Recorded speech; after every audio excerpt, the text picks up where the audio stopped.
Good morning all. Good morning madam, good morning. आपको बहुत बहुत बधाई हो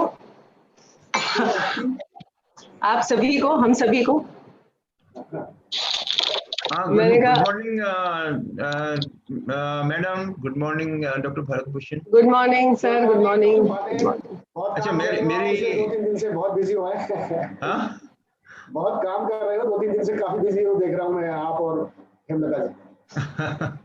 अरे हम लोग तो सुबह हमारी तो वेकअप कॉल यही चल रहा है actually. Good morning ma'am, doctor Aloka Guha ma'am.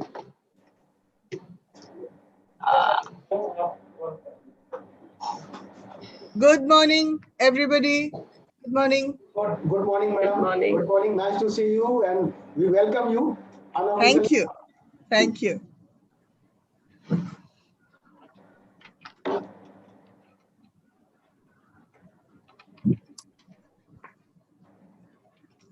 Namaskar, madam.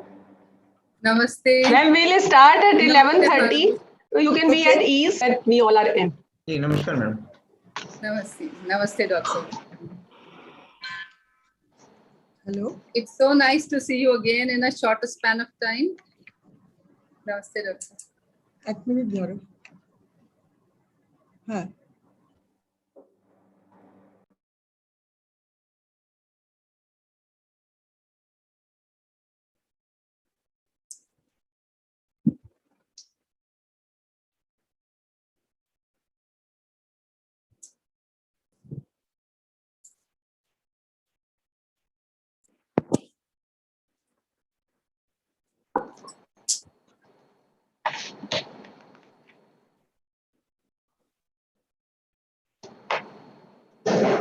Hello, मेरी आवाज आ रही है क्या? हेलो आपकी आवाज आ रही? Umesh ji, can you hear me? हाँ yes yes yes, you are audible. जी बिल्कुल, आवाज अच्छी आ रही है आपकी। बहुत अच्छी आवाज आ रही, कोई प्रॉब्लम। ये पिक्चर तो प्रॉपर है ना इसमें? इसमें हमारे ये मिथुन जी बता रहे थे कि इसको एचडी किया जा सकता है। वो 2 दिन पहले 3 दिन पहले बताया था उन्होंने, पर फिर भी ठीक है।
Hello.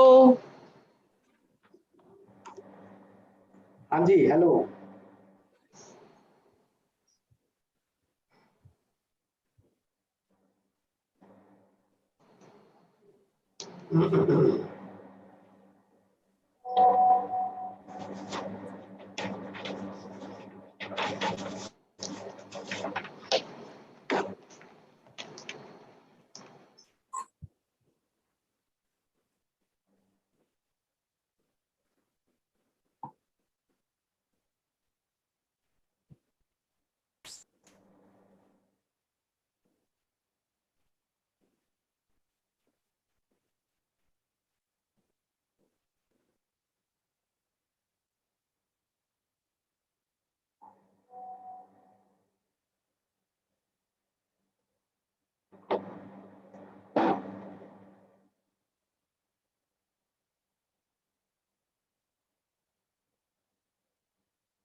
Hello.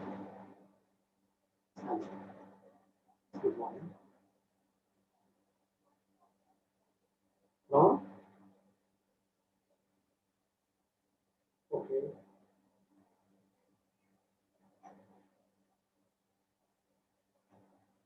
What is the problem?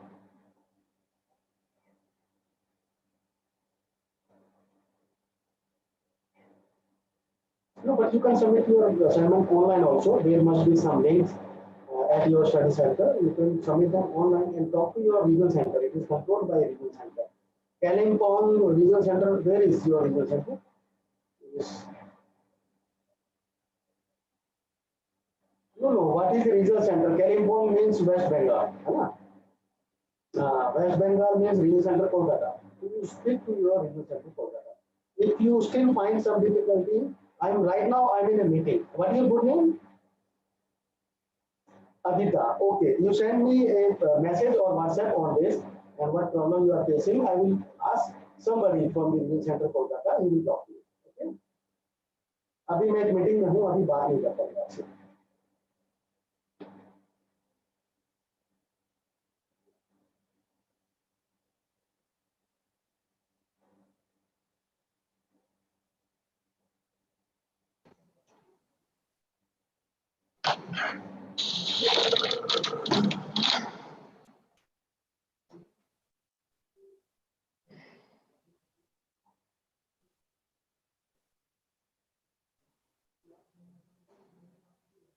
Good morning. Can we test the voice? Yes, your voice is audible. Your voice is audible. Hello? Hello? हाँ ये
Live.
प्रमोद इसमें आवाज क्यों नहीं आ रही?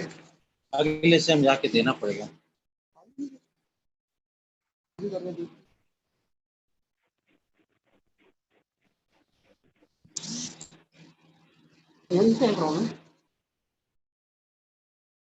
क्या सर आज ही आए हो? आज ही आए हो? चेंज लग रहे हो आप। इधर स्टाइल।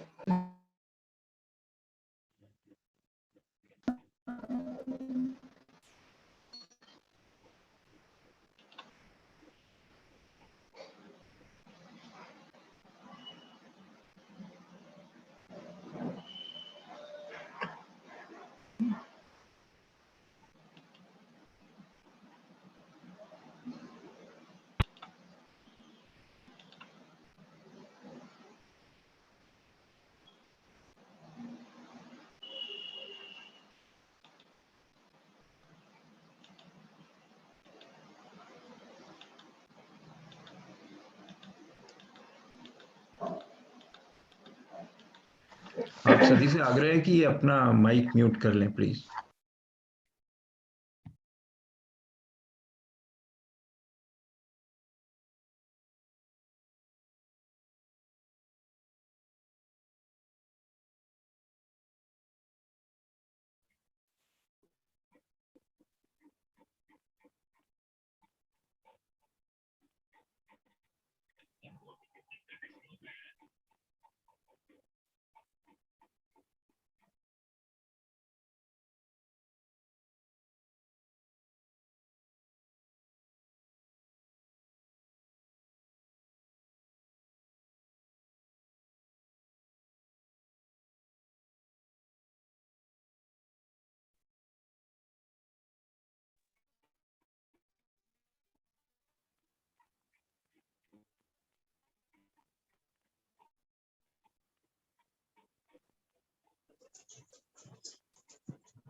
नमस्ते।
हेमलता मैडम, सर ने ज्वाइन कर लिया, कर लीजिए स्टार्ट।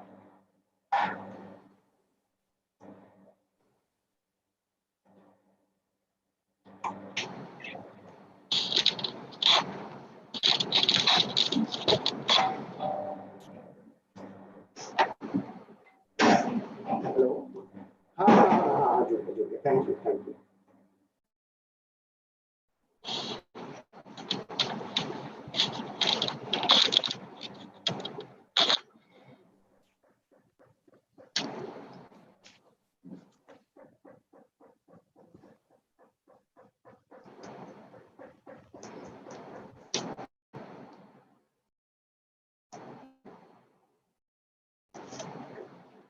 सीधा क्यों नहीं आ रहा?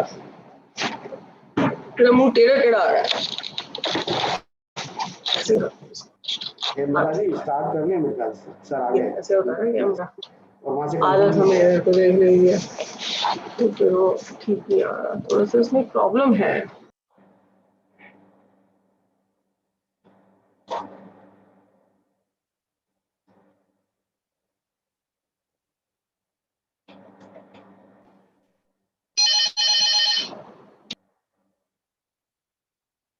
हाँ जी, इंटरव्यू सर ज्वाइन कर लिए, देख आप देख रहे होंगे सर आपको।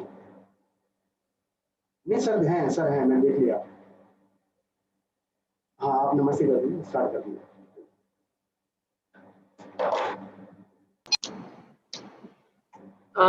गुड मॉर्निंग, सभी को नमस्कार।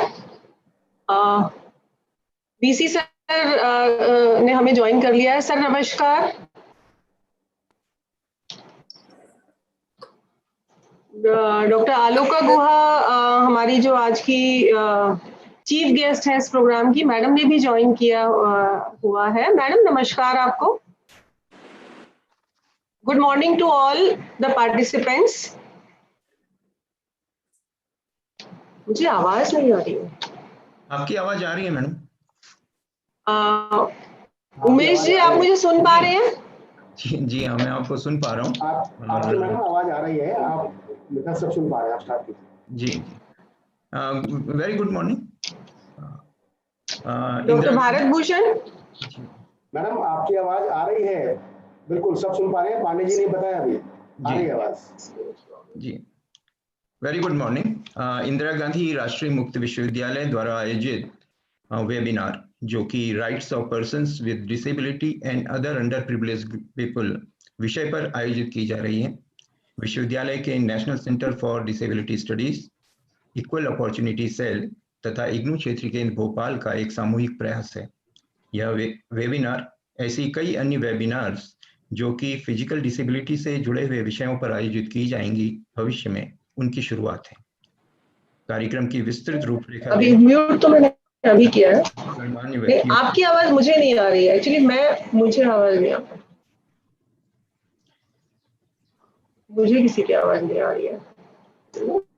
मैं करवा रही हूँ। ठीक है, हम शुरू करते हैं। स्वागत हेतु मैं डॉक्टर हेमलता, जो कि national centre for disability studies की निदेशक हैं तथा इक्वल अपॉर्चुनिटी सेल इग्नू की समन्वयक भी हैं, को आमंत्रित करता हूँ। Doctor Hemlata, please. Good morning to all. Monika, good morning. Actually कुछ नेटवर्क का इशू इस तरह का हो रहा है कि मुझे आप लोगों की आवाज नहीं आ रही है, बट मुझे पता चला है कि मेरी आवाज वहां तक जा रही है। तो मैं सबसे पहले इस प्रोग्राम को शुरू करने के लिए उमेश जी से रिक्वेस्ट करूंगी। वाइस चांसलर सर ने हमें ज्वाइन कर लिया है। Sir, with your permission, can you start the program? Yes. Thank you sir. Umesh ji, हम प्रोग्राम को शुरू करते हैं। जी, आपसे आग्रह है कि आप आगे इस कार्यक्रम की विस्तृत रूपरेखा बताएं और आज के जो हमारे गणमान्य अतिथि हैं उनका विधिवत स्वागत करें। Doctor Hemlata, please.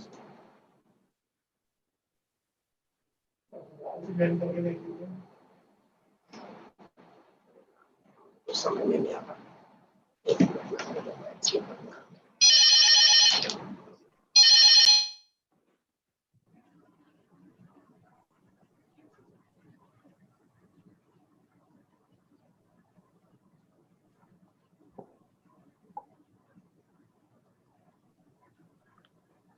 Doctor Hemlata जी, आपका माइक ऑफ है। अनम्यूट कीजिए अपने आप को।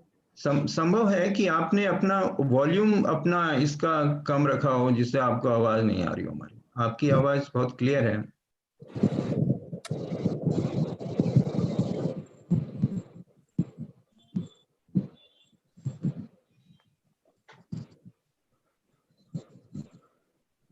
पांडे जी आगे बढ़िए ना, कोई जरूरी नहीं हेमलता कांड रुके रहे प्रोग्राम कांड, है ना? प्लीज आगे बढ़ाइए। जी, thank you very much sir.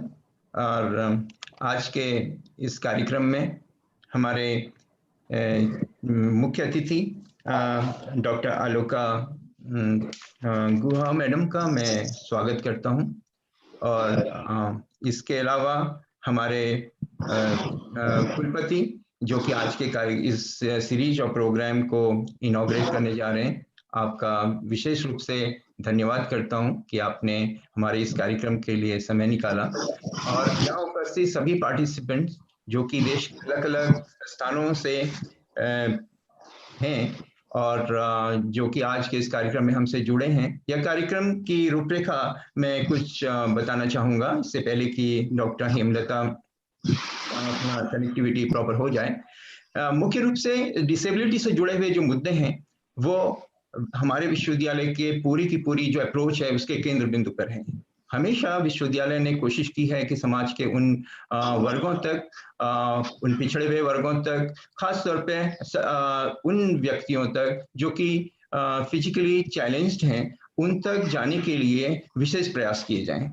तो ये सारी चीजें हमारे विश्वविद्यालय के पूरे एक जो हमारी अप्रोच है, जो कि हमारी इस आधारभूत संकल्पना में निहित है, उसके लिए निरंतर प्रयास किए जाते रहे। ये आज का ये प्रयास हमारे national centre for disability studies, equal opportunity cell और रीजनल सेंटर भोपाल ने मिलजुल के ये सोचा कि क्यों ना हम एक ऐसी सीरीज ऑफ प्रोग्राम्स स्टार्ट करें जिसमें हमारे डिफरेंट काइंड्स ऑफ डिसेबिलिटीज के लिए फोकस्ड हम लोग वेबिनार्स करें और उन सभी स्टेक होल्डर्स को आमंत्रित करें इन वेबिनार्स में लोगों से संबंधित, और कि किस तरीके से डिफरेंट काइंड ऑफ डिसेबिलिटीज से जुड़े हुए जो मुद्दे हैं उनको एड्रेस किया जा सकता है।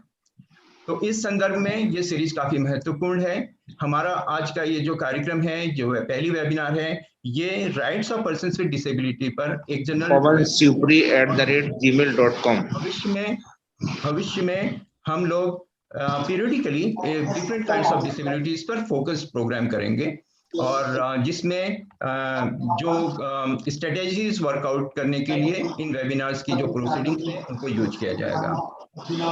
मैं आग्रह करता हूं कि कुछ लोग जिनका कि माइक म्यूट नहीं है वो अपने माइक को म्यूट कर लें प्लीज।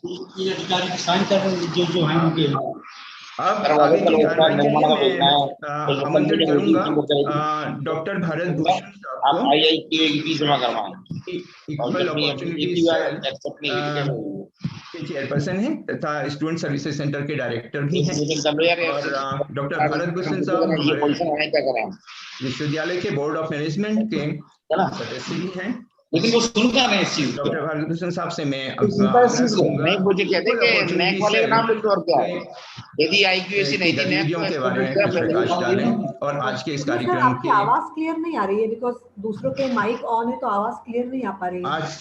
आज के इस कार्यक्रम की रूपरेखा पर भी कुछ प्रकाश डालें doctor Bharat Bhushan. Thank you doctor. मेरी रिक्वेस्ट है सभी पार्टिसिपेंट से, पार्टिसिपेंट्स की बहुत आवाज आ रही है, उन्होंने अपने आप को इग्नोर करा रहा है, प्लीज म्यूट कर दीजिए। बहुत ज्यादा डिस्टर्बेंसेस है, प्रोग्राम अच्छे नहीं चल रहा है, प्लीज अपने माइक चेक कर लीजिए, बहुत डिस्टर्बेंस है। गोपाल शर्मा जी माइक ऑफ करिए। गायत्री यादव माइक ऑफ करिए।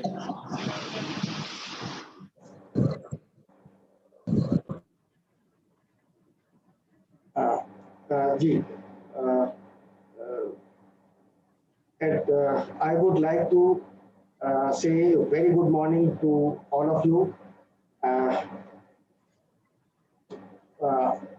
Honorable Vice Chancellor sir, I would like to thank to our Honorable Vice Chancellor sir for his benign presence and for gracing this occasion for inaugurating this program. In fact, when this idea came to our mind that we should have a program and in a form of dialogue with our special students, sir very graciously agreed, yes, we can go ahead and we can organize such program. And sir agreed to inaugurate this program, being his, despite his being very busy schedule. Sir, thank you for your benign presence in this program. Then I would like to say good morning and hello to our Honorable Pro Vice Chancellors, Professor Rajendra Prasad Das ji, Professor Satyakam ji, Professor Uma Kanjilal ji, and Professor Sumitra Kukredi ji for accepting to grace the occasion by their presence and to guide us that how we can go ahead. At the same time, I would like to welcome our chief guest and the main speaker of today's program, Dr. Aloka Guhaji, who has very gratefully agreed our request at very short notice to deliver a keynote address and guide us that how we can go ahead in this particular event. And then I would like to welcome to our Director RSD, Dr. Srikant Mahapatraji, uh, then Dr. Hemlata ji, Dr. Umesh Pandey ji, all directors of the School of Studies at headquarters, registrars of the different divisions, heads of various centers, and our regional directors who are attending this program all over India along with their LSCs. I welcome सभी का स्वागत करता हूँ इस programme में।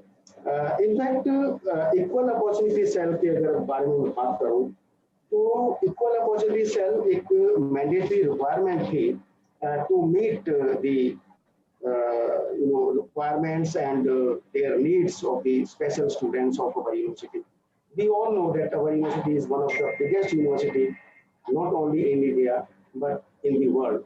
And variety of students are coming and they are studying from our university. And a very considerable number is also there of, special children, especially, variously disabled students who are taking education from our university to ensure that they are not finding any difficulty, not facing any difficulty, Equal Opportunity Cell and NCDS always look forward at how we can create such environment that they are not felt discriminated or they are helped in every sphere of their life. So university under the guidance of our Vice Chancellor sir, is equal opportunity cell with this objective and in compliance of the government regulations, their notifications of 2012 and UGC's request of 2016. Equal opportunity cell was established and it became functional in 2020.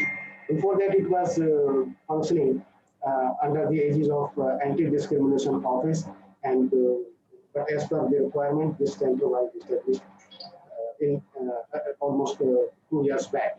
And since then, we have been organizing a series of programs to sensitize our functionaries at the university, at regional centers, so that our students never face any difficulty.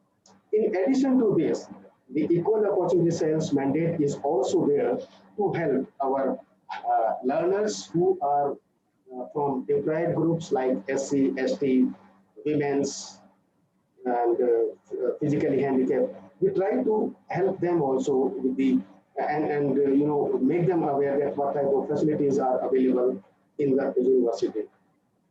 And in the series, we have been organizing every month some program, and this is a unique, initiative which we have started under the aegis of the program Samvad, which will be a direct dialogue between our authorities with the help of our regional centers with the students who are getting education in our university.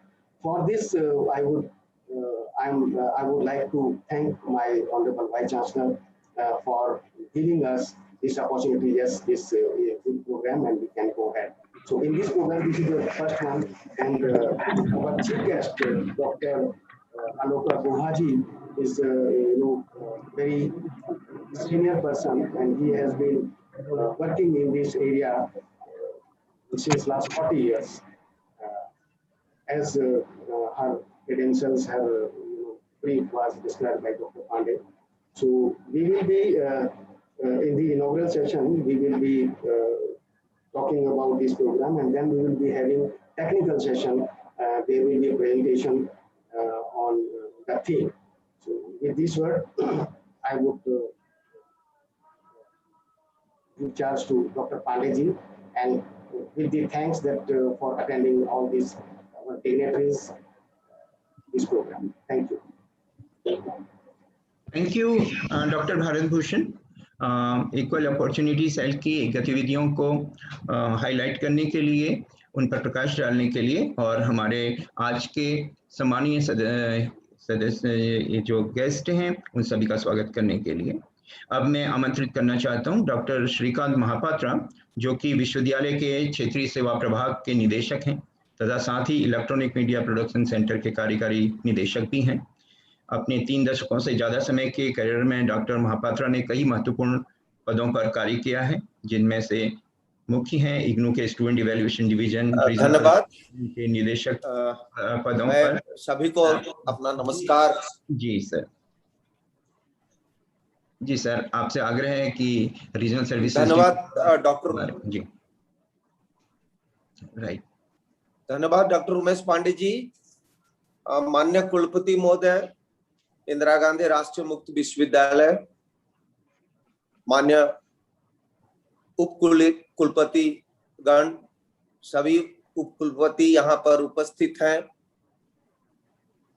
हमारे equal opportunity cell के director doctor Bharat Bhushan ji, हमारे आज के जो resource person है Aloka madam, Aloka गुहा madam,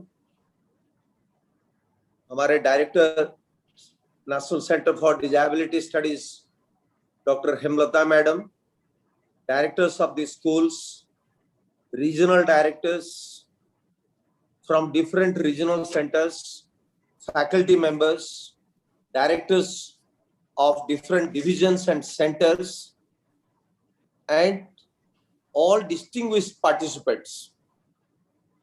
मुझे बड़ा खुशी है कि ये इनिशिएटिव हमारे रीजनल सेंटर भोपाल ने लिया है और उसमें हमारे national centre for disability studies और इक्वल अपॉर्चुनिटी सेल भी शामिल है। सो मैं तीनों ऑर्गेनाइजेशन जो इग्नू के अंडर हैं उनको बधाई दे रहा हूं, उनकी लीडरशिप को बधाई दे रहा हूं कि उन्होंने ये इनिशिएटिव लिया और खास करके I am really grateful to honourable vice chancellor IGNOU for his kind and benign presence. आज इसको इनॉग्रेट करने के लिए वीसी साहब खुद यहाँ पर हैं, तो उनको भी मेरे तरफ से मैं बधाई दे रहा हूँ और कृतज्ञता ज्ञापन कर रहा हूँ। IGNU has really become a boon for students or persons with disability.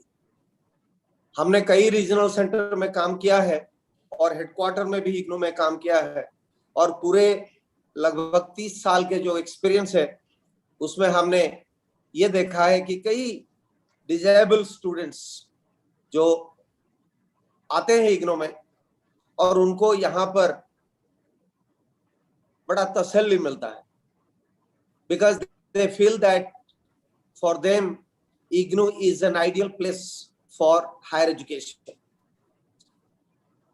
IGNU के जो सिस्टम है जिसमें उनको घर में बैठ के एडमिशन कराने होता है और फिर उनके घर में स्टडी मटेरियल चला जाता है और उनके घर के पास उनके अध्ययन केंद्र रहता है और जब एग्जाम के लिए आते हैं तो उनके घर के पास ही एग्जामिनेशन सेंटर वो चूज करते हैं, तो उनको लगता है कि IGNU से अच्छा कोई हायर एजुकेशन के लिए उनके लिए शायद और कोई यूनिवर्सिटी नहीं मिलेगा।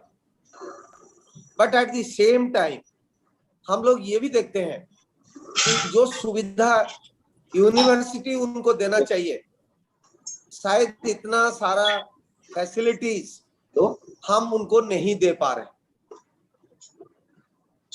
कई सारे रीजनल सेंटर्स और स्टडी सेंटर्स में उनको आने में कठिनाई होता है। हो सकता है कि कहीं पर रैंप का व्यवस्था नहीं है, कहीं पर फर्स्ट फ्लोर या सेकंड फ्लोर में अगर आपके स्टडी सेंटर है या रीजनल सेंटर का ऑफिस है तो वहां पर अगर लिफ्ट नहीं है तो उनको प्रॉब्लम्स डेफिनेटली है। बट जो गवर्नमेंट ऑफ इंडिया का गाइडलाइंस है उसके तहत हम कोशिश करते हैं कि हमारे ऑफिसेस में चाहे वो अध्ययन केंद्र हो या क्षेत्रीय केंद्र हो, उनको वो सुविधाएं हम पहुंचाए।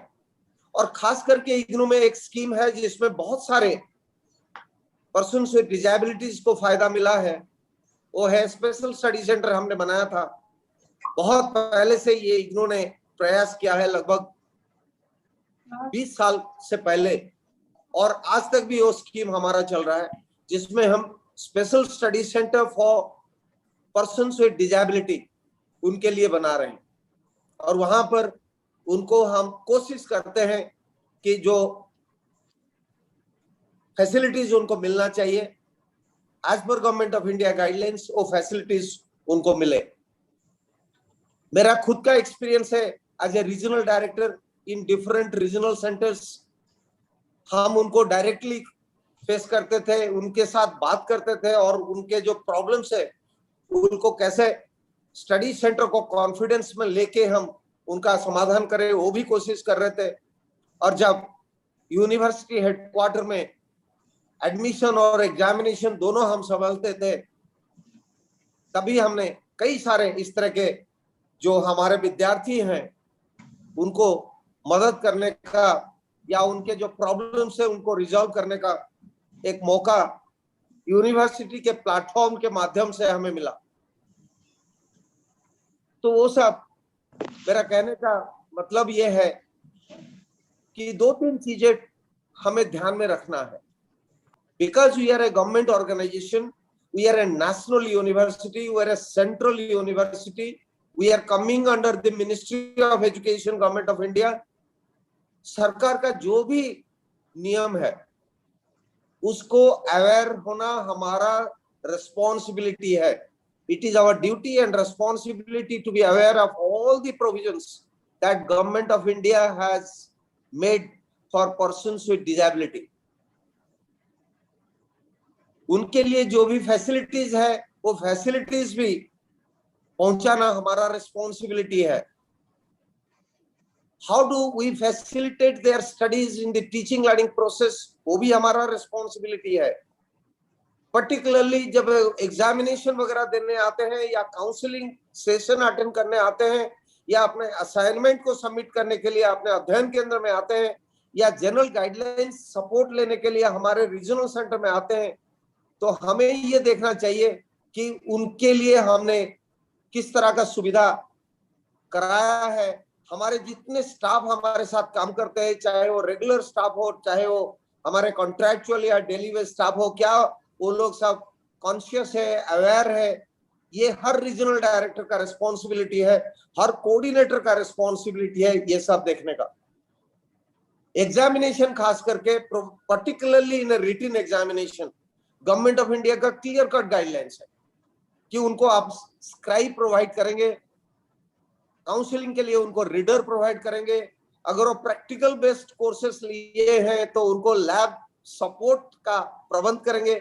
आजकल कंप्यूटर का टेक्नोलॉजी का जमाना है, उनको आप कंप्यूटर का फैसिलिटी भी प्रोवाइड करेंगे इन द एग्जामिनेशन सेंटर. और 2 दिन पहले अगर आप स्क्राइब देते हैं तो 2 दिन पहले उनके साथ उनका मुलाकात होना चाहिए, दोनों आपस में बात करना चाहिए, दोनों आपस में जानना चाहिए, know each other. If you are providing a computer, at least 1 day before the examination they should get familiarized with the computer and the software. अगर जरूरत पड़े तो उनको अपना माउस, उनको अपना जो भी कीबोर्ड ये सब लेने का परमिशन दे.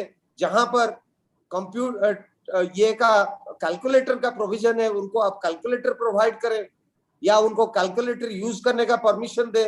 उनको एक्स्ट्रा टाइम, हम लोग बोलते हैं हमेशा it is extra time, actually it is not extra time, it is compensatory time which is given as per rule so that fair deal equal opportunity उनको मिले. जो हम बोलते हैं कि for every hour they will get 20 minutes extra time, and if it is a 3 hours examination उनको 1 घंटे का एक्स्ट्रा टाइम आप दीजिए, और जो मिनिमम प्रेस्क्राइब टाइम है वो भी उनको दीजिए.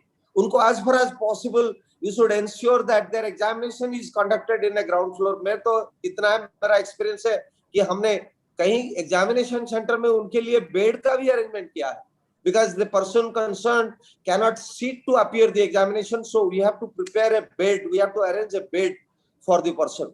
Scribe तो इस तरह का challenge है कि unless you get a good scribe, I know the performance of the student will not be as per the capability. So you have to arrange an appropriate scribe. So what I want to say is that every one of us, जो भी administration में है, जो भी हमारे क्षेत्र केंद्र में है, रीजनल सेंटर या अध्ययन केंद्र में है, वो सब कॉन्शियस होना चाहिए, सेंसिटिव होना चाहिए. और खास करके मैं लास्ट में ये भी बोलना चाह रहा हूं कि हमें प्रोएक्टिव होना चाहिए. We should have a complete database of what kind of disability the person concerned is having, how the university is going to facilitate the person.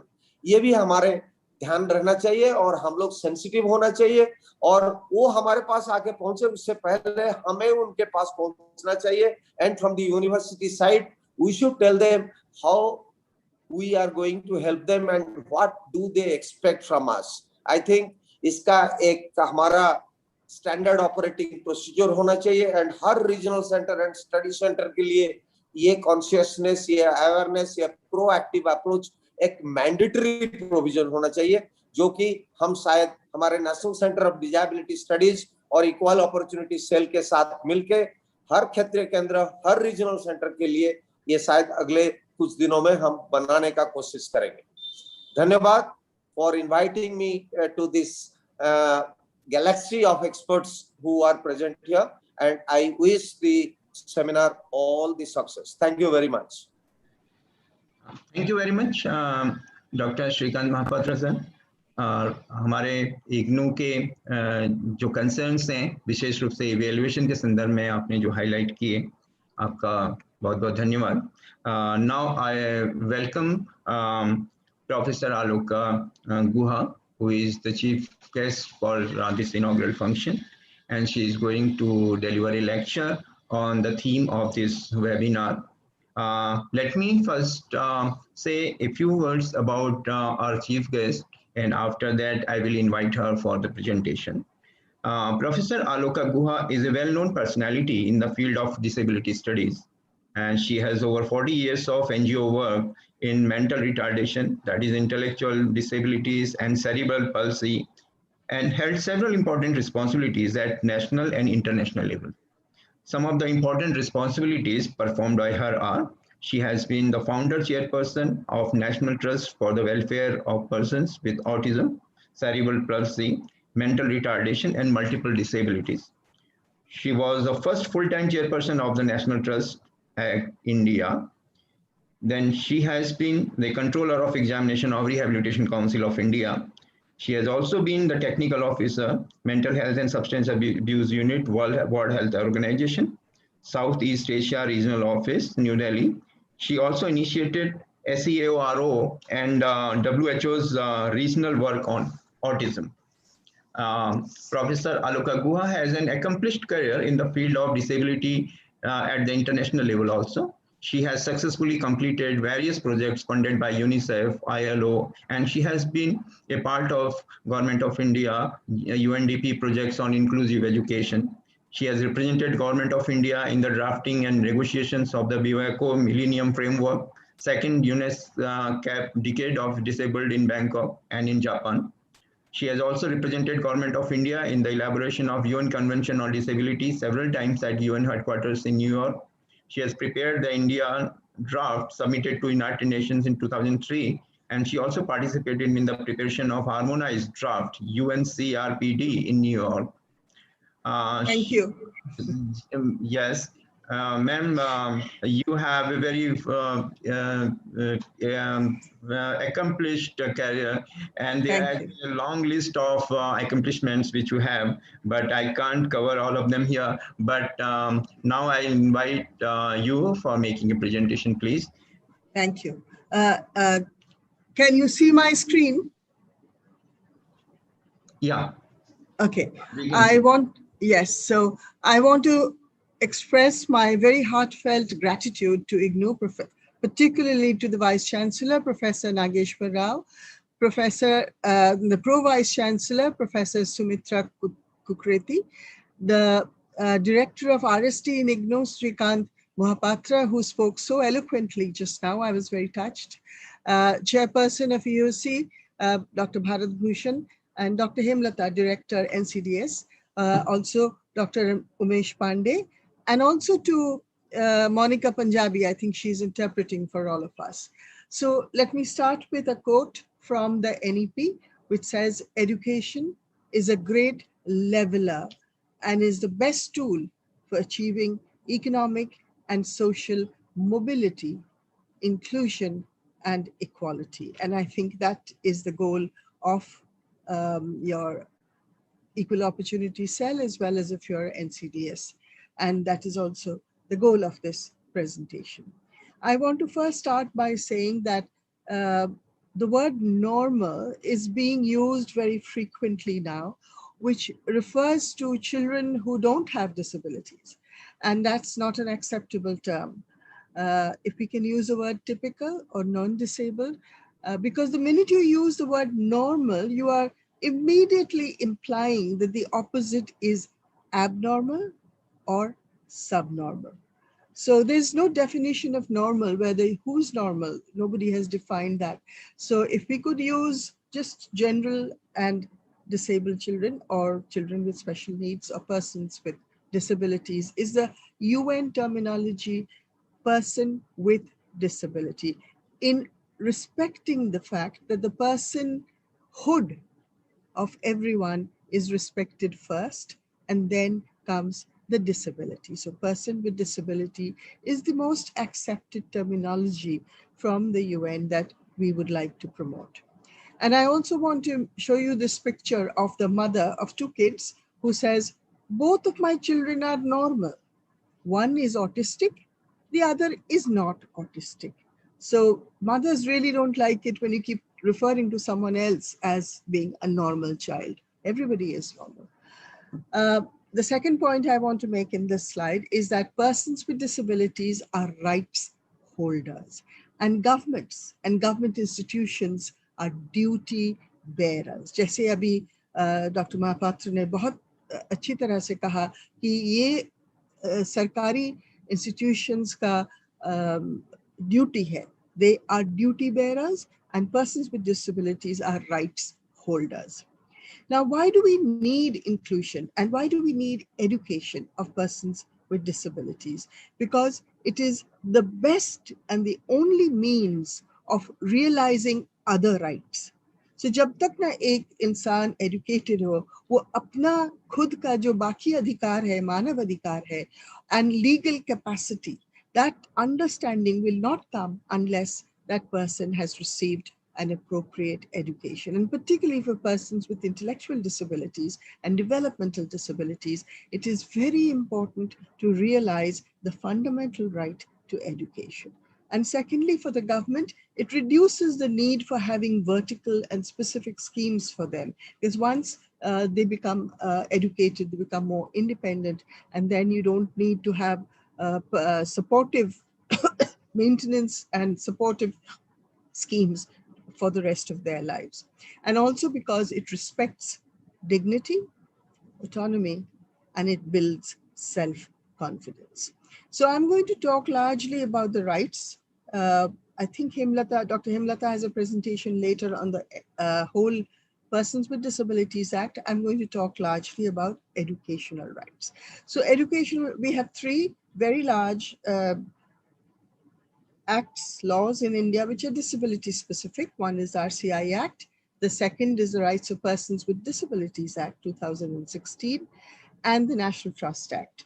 We also have a Mental Health Act, which comes under another ministry. So most of us only speak about these three rights. And the RTE now, after its amendments in 2012, also includes children with disabilities under the Section 2D. And the NEP, something else that I'm going to talk about, also supports hugely rights of persons with disabilities to education. So these human rights are the most important rights, and they matter the most. So the RPWD, which was passed by Parliament in 2016 and became became implementable from 2017, and its rules were also passed in that year.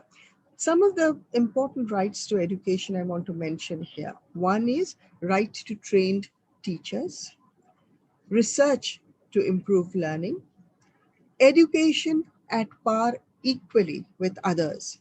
And I've mentioned the specific subsections here. Individual support, both academic and social development ke liye, and full inclusion.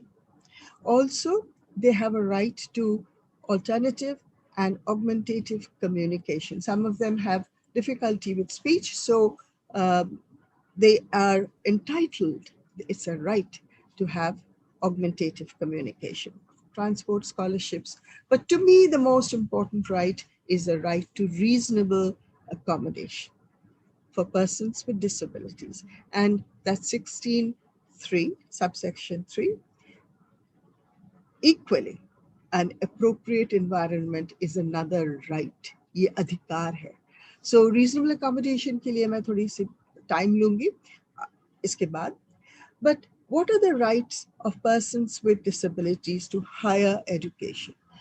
In the RPWD Act, Section 32(1), reservation of 5% seats for persons with benchmark disability. So हमारे ये Disability Act जो है 2016 के, it's actually a 3-tier act, or some say 2-tier act. One is for persons who have less than 40% disabilities, and benchmark disabilities are those who have more than 40% disability. So उनके लिए reservation है 5% in higher education institutions, as well as Section 32(2). It says they are entitled, ये अधिकार है, right to an upper age relaxation for admissions in institutions for higher education. So 32(1) and 32(2) apply only to higher education. So बाकी क्या mandatory है for universities? First, Section 39D, orientation, as well as curriculum में inclusion. Section 42, 44, and 45 में क्या है? Access to information in formats that they can understand. So it is not just the building that has to be accessible. The information they receive also has to be accessible. So this compliance with accessibility norms that the previous speaker was speaking about refers not only to physical spaces, but also to access to information and access to curriculum. And ye nahi ho raha. So this is where I would humbly request IGNOU to take a little bit more effort, although it's doing a fantastic job through your NCDS and your Equal Opportunity Cell in terms of supporting individuals with disabilities to access the university. But we would also like to look at access to curriculum, and that is not necessarily happening everywhere. So, and I'm sure it is happening already in IGNOU, but perhaps that information can be shared more widely. So Section 47 and 48 also, that persons with disabilities have a right to be trained about their rights. And all universities, schools, colleges have to have training in disability rights. And this, I think, is a great thing that you are doing today in informing people, general public, as well as persons with disability about Section 47 and 48, which is training in disability rights, including disability as a component of all training programs, research and study centers to conduct social audits on disability. So specifically, these are mandatory for institutions of higher education. Now, as I said earlier, I want to take 1 minute to talk about reasonable accommodation. So we largely talk about accessibility. और उसमें हम ramps की बात करते हैं, हम lifts की बात करते हैं. Accessibility is a group right for persons with disabilities. Reasonable accommodation is an individual right. और वो क्या है? वो individual, in NEP they talk about individualized support at 6.4, and in RPWD Act, it's mentioned 5 times: reasonable accommodation in education, in employment, etc. And what is it? What is reasonable accommodation? It is necessary and appropriate modifications, adjustments to ensure enjoyment and exercise of rights equally with others. So ये exams को जो compensatory वाली बात Dr. Mahapatra कह रहे थे, that is actually reasonable accommodation, and anything that a child needs in terms of accessing education equally with others can be termed a reasonable accommodation. It could be, including technology. आज के दिन में technology is the very fact that I'm speaking from Kolkata and you are speaking from some from Madhya Pradesh and some from Delhi, etc., is because of technology, and the person with disability, unke technology then becomes a reasonable accommodation. So all of the pictures that I have shown, including peer tutoring, which happens both informally and formally, structured and unstructured, are reasonable accommodations. And this is something we need to embed in our minds and explain to teachers. We are now moving from equality to equity. So what is the difference? Equality is giving everybody the same tools and assistance. And equity is giving people specifically the tools and supports and assistance that they need. So this shift has taken place over a period of time, and it's very important to persons with disabilities that they get equity, they understand and are given equitable opportunities rather than equal opportunities, because sometimes their reasonable accommodation may mean a little bit more than others to get what they need, not what everybody needs. So I'm going to shift now to NEP.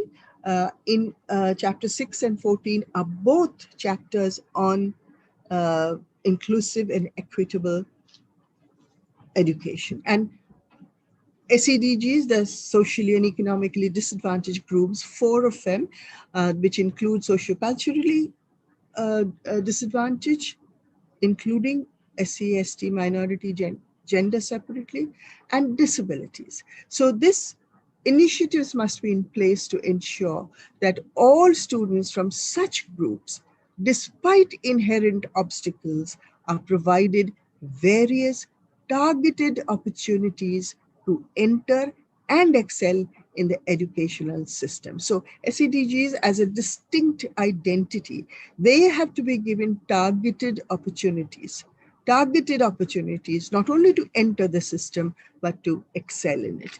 And this, I think, is what your Equal Opportunity Center and the National Disability Center studies is already doing. And I would like you to share that with others. So what is the systemic support in higher education under the NEP? First, from government, that's 14.41, mitigate opportunity costs, make the admission process more inclusive, make curriculum more inclusive. And that's like my current fight, that yes, we've got physical access in many places. Do we have curricular access? Without curricular access, हम पढ़ा रहे हैं, मगर क्या हम सिखा रहे हैं? So this curricular access and making curriculum more inclusive is a current challenge.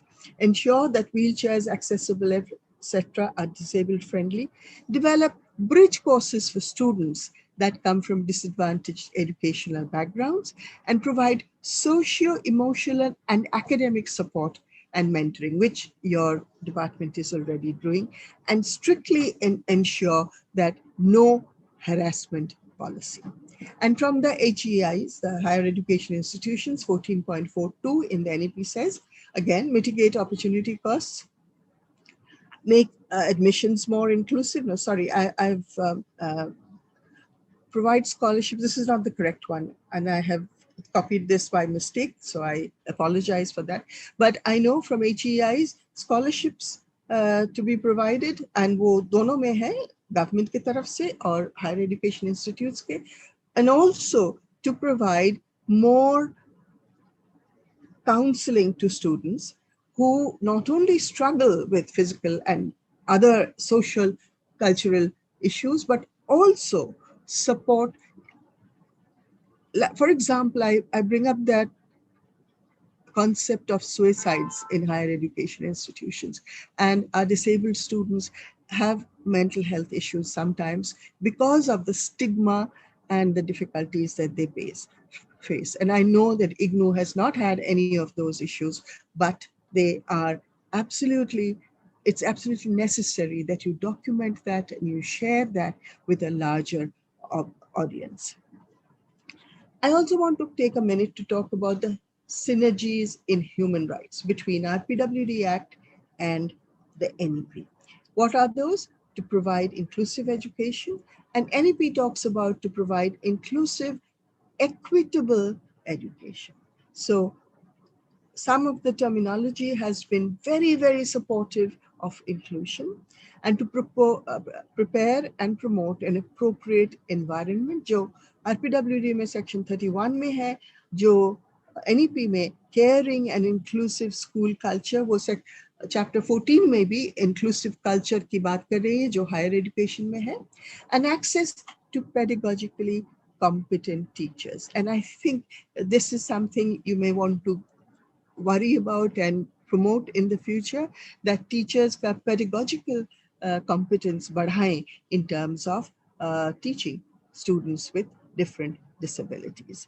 So attainment levels is something we are talking about in RPWD Act as well as in NEP. पहले हम learning outcome, पहले हम minimum levels of learning बोलते थे, आजकल we are talking about attainment levels. And why is that important for persons with disabilities? Because it stops comparison. It measures a person from where he was to where he is now, rather than measuring him against other students. So these are some of the commonalities between the Rights of Persons with Disabilities Act and the National Education Policy. Similarly, I want to point out that our RPWD Act and the NEP are in complete synergy with SDG 4. The same approach to gender, the same approach to universal and secondary education, early childhood education, literacy, numeracy, etc. So what we are doing here is we are promoting a fundamental right to education. And why do I think that RPWD Act and NEP, both school education and higher education, they are going to be game changers. And why will they be game changers? Because now we have moved from blaming the student कि इसको कुछ आता नहीं है, ये गधा है, ये बुद्धू है.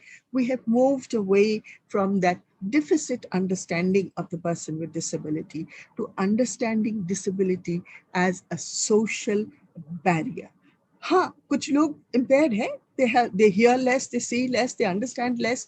Not debating that. Some of them do have impairments, but they don't have a disability until they meet these social and cultural barriers, educational barriers, which prevent them from participating equally with others. So we now have a more rights-based approach to disability. We have multiple pathways to inclusion, and the onus. That is the important part. That's the game changer, that the onus is now not on the student to excel in the system, but on the system to make an appropriate which allows every child to excel. So governments as duty bearers, these are systemic changes that are happening thanks to RPWD Act and will be further enhanced by the NEP. So both NEP and RPWD Act actually gives a complete grounding on inclusion and on systemic transformation. So I have only 3-4 more slides. I want to tell you why we talk about learner variability in the class. Why do we need inclusive education? Here you see a picture of 3 children whose functional brain functional MRI was being conducted while they were conducting one activity, it's just tapping the child. And in तीनों में आप देखिए कि each child responded differently. Some have a lot of blue, which is high activity. Some have a lot of red, which is higher activity, and some have yellow, which is the least activity. So understanding that the same activity has responses in the brain, which is so UDL, the Universal Design of Learning, is now based on neuroscience. And that is something I want you to promote. So what are my prayers? What are my very humble requests from IGNOU, particularly Equal Opportunity Cell and NCDS? You are already doing a fantastic job for persons with disabilities. You are a leader. You're an international leader. Your ranking is A++. Your brilliant work, pioneering work. My request to you is that if you can kindly leverage that huge standing that you have in academia to promote and pioneer a movement which protects and ensures the goals of social justice and being implemented everywhere. So please, my request to you first is that you participate when the plan of action for the NEP for higher education is being done. If you become an advocacy, which you're already doing through your study centers, and to promote good practices. You have many good practices. If you can kindly document them and promote that, particularly in terms of curricular access. And finally, build the capacity of teachers, of students, and peer groups. So thank you so much, all of you, for giving me this opportunity to participate in this very important program of yours. And I look forward to seeing all of the work that you're doing being hugely showcased across the country. Thank you so much for inviting me. Thank you very much madam, आपके सारगर्भित lecture के लिए आपको बहुत बहुत धन्यवाद। आपके द्वारा दी गई सभी जानकारियां और जो भी गाइडलाइंस हैं ये हमारे लिए प्रेरणा स्रोत रहेंगी। हमारी कोशिश यही है इस वेबिनार सीरीज़ के माध्यम से कि हम ऐसे इश्यूज़ को आइडेंटिफाई करें ताकि अपनी डिलीवरी स्ट्रेटेजीज़ में हम उनको इनकॉर्पोरेट कर सकें। और अब मैं हमारे विश्वविद्यालय के माननीय कुलपति प्रोफेसर नागेश्वर राव सर को आमंत्रित करना चाहूँगा। ये मेरा सौभाग्य है सर कि आपके मार्गदर्शन में हम हमेशा कुछ न कुछ नई चीज़ें हमेशा करने की कोशिश करते रहते हैं और आपका आशीर्वाद हमें हमेशा मिलता है। आज के इस कार्यक्रम में शुरू में थोड़ी सी जो अव्यवस्था हो गई थी उसके लिए मैं माफ़ी चाहता हूँ और अब मैं आपसे विनम्र आग्रह करता हूँ कि आज के inaugural lecture Good noon to all of you. First of all, I welcome distinguished speaker and the chief guest of this inaugural session, Shri Aloka Guhaji, who has really enlightened all of us. The way she articulated the critical issues of equal opportunity by considering the details of education institutions. I personally compliment her for sharing those valuable insights to all of us. My whole team of IGNOU will look into it and see to it that how those things, those gaps which you identified to us, that can be implemented. The most important thing which you talked about is the mentality, the mindset of the institutions. Normally the institutions, they feel that it is the learner, his ability that will improve his competence or ability. But the way you express this, that the system has to support, to nurture that abilities. It is the duty of the institutions to provide all possible support to those learners who are in a disadvantageous position and make them equal to others And then you see that how much they are performing. And in most of the cases, you will find that they are excelling over their fellow counterparts. And that is the point which you all have to understand. And if you understood that particular perspective, which she was emphasizing, then definitely our physically challenged learners, our normal learners, they will get the best possible knowledge from the institution. Why I am saying normal to them also? Because every individual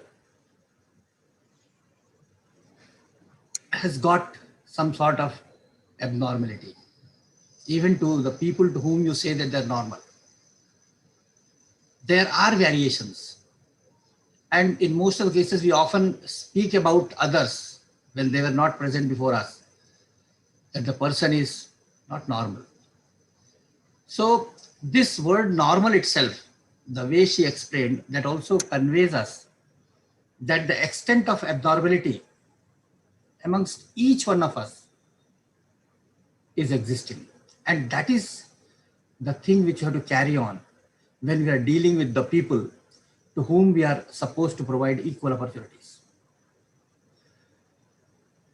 I'm happy that Director SSC has taken this initiative of reaching to the people to make them aware about the provisions of equal opportunity cell. I know that IGNOU may have certain areas where it has to work further. The very purpose of organizing these things for the learners is that they must also identify the gaps. They must also pinpoint the deficient areas where we all can look into it. Our people, because they all are the dedicated force of this great university, and they're contributing a lot since its inception.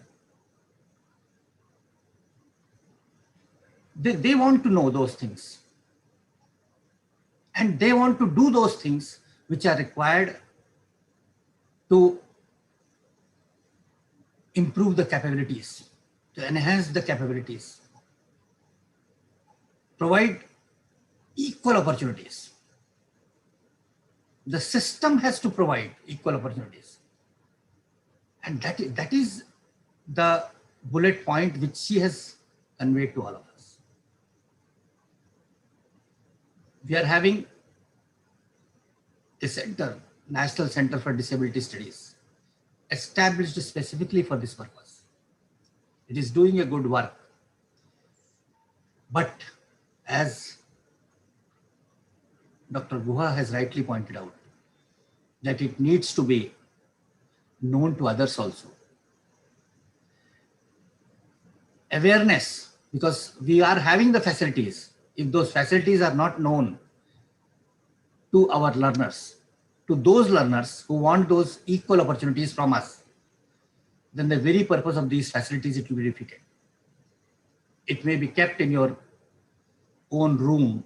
It is not going beyond that. And ours is an ODL institution.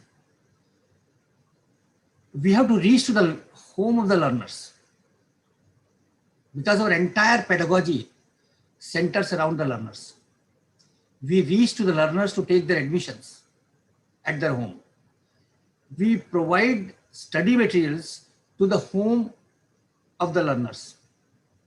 We provide counseling sessions also nearer to the place of the learner. We also conduct the examinations also nearer to the place of the learners. Our channels, they are reaching to the home of the learners. We are much more suited in the education system to provide equal opportunities to those learners who want our support. And therefore, the points which she has outlined to all of us, it's a great learning. Our dedicated team spread around 56 regional centers all over the country and a few outside the country also. They all are eager to provide the learner support services to these learners. And system itself, wherever the gaps are existing, you have to introspect yourself. Get the feedback from the learners and the experts like Guha. They have got very kind heart to help us. They have appreciated us also. That appreciation, we should take it as her love and affection for this great institution. The positivity of her presentation, that we have to take it forward amongst all of us. It has to reach to every one of us. And then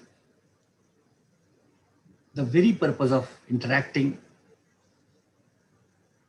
through this equal opportunity cell, reaching to the learners, the disadvantaged learners, it will be served. Our channels, we have got 4 Swayamprabha channels, 1 Gyan Darshan channel. All the contents, they're available in e-Gyan course, but you have to see that how these contents, they can be made much more accessible to those learners who are having at a disadvantageous points. And look at the way Madam is interpreting, Punjabi Madam, from the beginning itself to reach to the learners. Because those who are listening to it, they are the people, they have to get the maximum benefit out of this whole exercise. Our words, they may not reach to them, but the way Madam Punjabi is expressing it, that is reaching to them. And therefore, we have to change our pedagogy. We have to look at our material. We have to use our channels in such a way so that we can reach to them much more effectively. I'm really grateful and thankful to Madam Aloka Guha ji, who has spared her valuable time to all of us. And definitely I will ask my colleagues, Dr. Pandey, who is at the Regional Center Bhopal, Mahapatra ji, who is the Director of the Regional Services Division, Director SSC and Director NCID also, to take fullest advantage of the insights which Professor Guha has given to all of us today. So thank you very much. Thank you. Thank you very much, sir.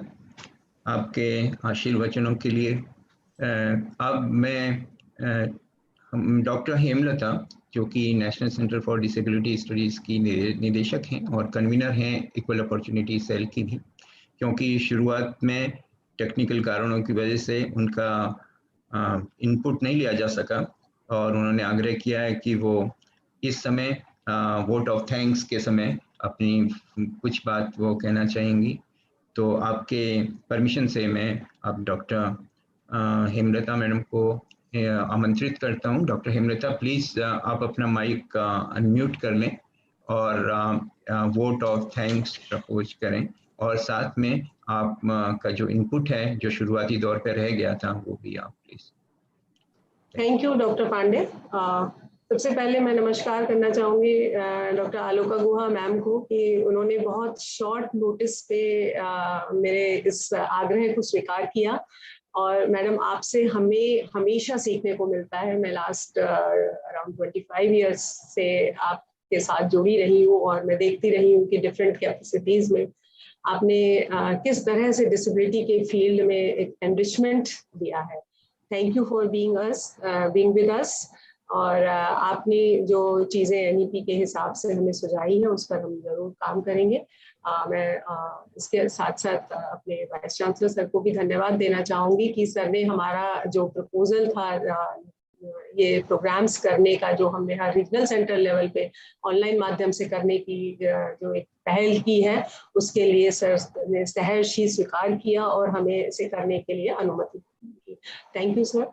और director RSD का भी मैं धन्यवाद देना चाहूँगी कि उन्होंने regional centres के साथ मिलकर ये काम करने के लिए हमें सहयोग दिया है। और आज हमारे साथ मोनिका पंजाबी जुड़ी हुई है, जो हमारी इग्नू की स्टूडेंट भी रही है और हमारे साथ कई सारे प्रोग्राम्स में जुड़ी रही है। मैंने मोनिका से पर्सनल आग्रह किया कि इस प्रोग्राम को वो खुद अगर इंटरप्रेट करेंगी तो शायद हमारे लिए बहुत अच्छा रहेगा। Thank you Monika. और इसके साथ साथ हमारे साथ जो और सभी डायरेक्टर्स जुड़े हुए हैं, हमारे जो कुलीग्स जुड़े हुए हैं, उनको भी मैं धन्यवाद देना चाहूँगी।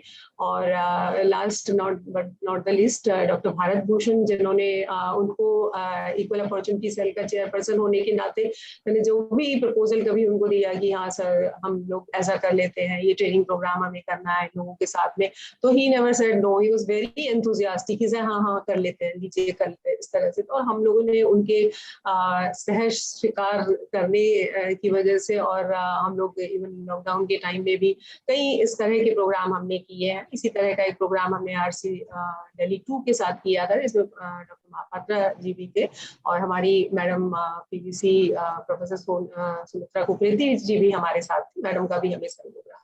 मैं एक बात ये रखना चाहूंगी कि ये जो हमने कार्यक्रम किया है, इसके माध्यम से हम 3 चीजों को बहुत टारगेट कर पा रहे हैं। जैसे कि मैडम ने कहा कि right of person with disabilities act 2016, उसके हिसाब से हम जो सेंसिटाइजेशन प्रोग्राम्स कर रहे हैं या अपने जो रीजनल सेंटर्स तक पहुंच रहे हैं, उसको हम पूरा कर पा रहे हैं। क्योंकि ये जो सेंसिटाइजेशन और ओरिएंटेशन प्रोग्राम्स हैं NCDS इग्नू हेडक्वार्टर्स में करता रहा। अब हम रीजनल सेंटर्स तक जा रहे हैं, तो हम RPT एक्ट की जो रिक्वायरमेंट है और एज ए यूनिवर्सिटी हमारी जो रिक्वायरमेंट है, हम उसको पूरा कर रहे हैं।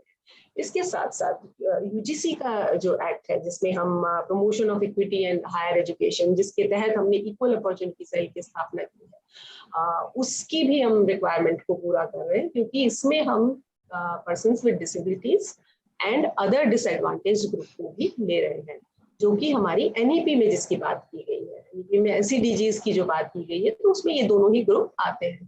तो हम लोग अपने RC लेवल पे इस बात को ले जाने की बात कर रहे हैं। इसका कारण ये है कि हम अपने रीजनल सेंटर्स के साथ जुड़ सकेंगे, हमारे जो डिसएडवांटेज लर्नर्स हैं वो हमारे साथ बात कर सकेंगे, हमारे जो लर्नर सपोर्ट सेंटर्स हैं, हमारे जो काउंसलर्स हैं, उनके साथ जुड़कर एक सेंसिटाइजेशन भी होगा। क्योंकि हमारे जो लर्नर्स आते हैं वो सबसे पहले हमारे रीजनल सेंटर पे आते हैं और रीजनल सेंटर या लर्नर सपोर्ट सेंटर्स पे वो आते हैं।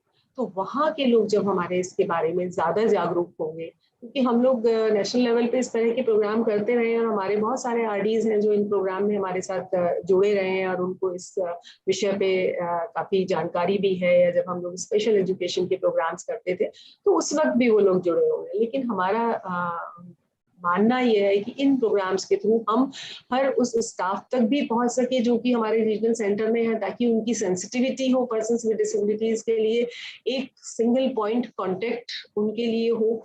और इसके साथ साथ हमारी जो लर्नर सपोर्ट सेंटर्स हैं, जो काउंसलर्स हैं, वो भी समझ सकें कि अगर हमारे डेफ लर्नर्स हैं तो उनकी नीड किस तरह की है, अगर हमारे विजुअल इम्पेयरमेंट वाले लर्नर्स हैं तो उनकी नीड किस तरह से होगी।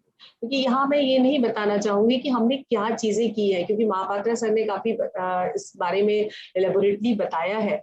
और NCDS टाइम टू टाइम हमारे जो डिफरेंट डिसेबिलिटी वाले लर्नर्स हैं उनकी नीड्स को देखते हुए कुछ इनिशिएटिव्स हम लोग लेते रहते हैं, जिसमें से हम लोग विजुअली इम्पेयर्ड लर्नर्स हैं उनके लिए मटेरियल को EPUB में कन्वर्जन का काम हम लोग कर रहे हैं, ताकि हम उस फॉर्मेट में उन तक पहुंच सके।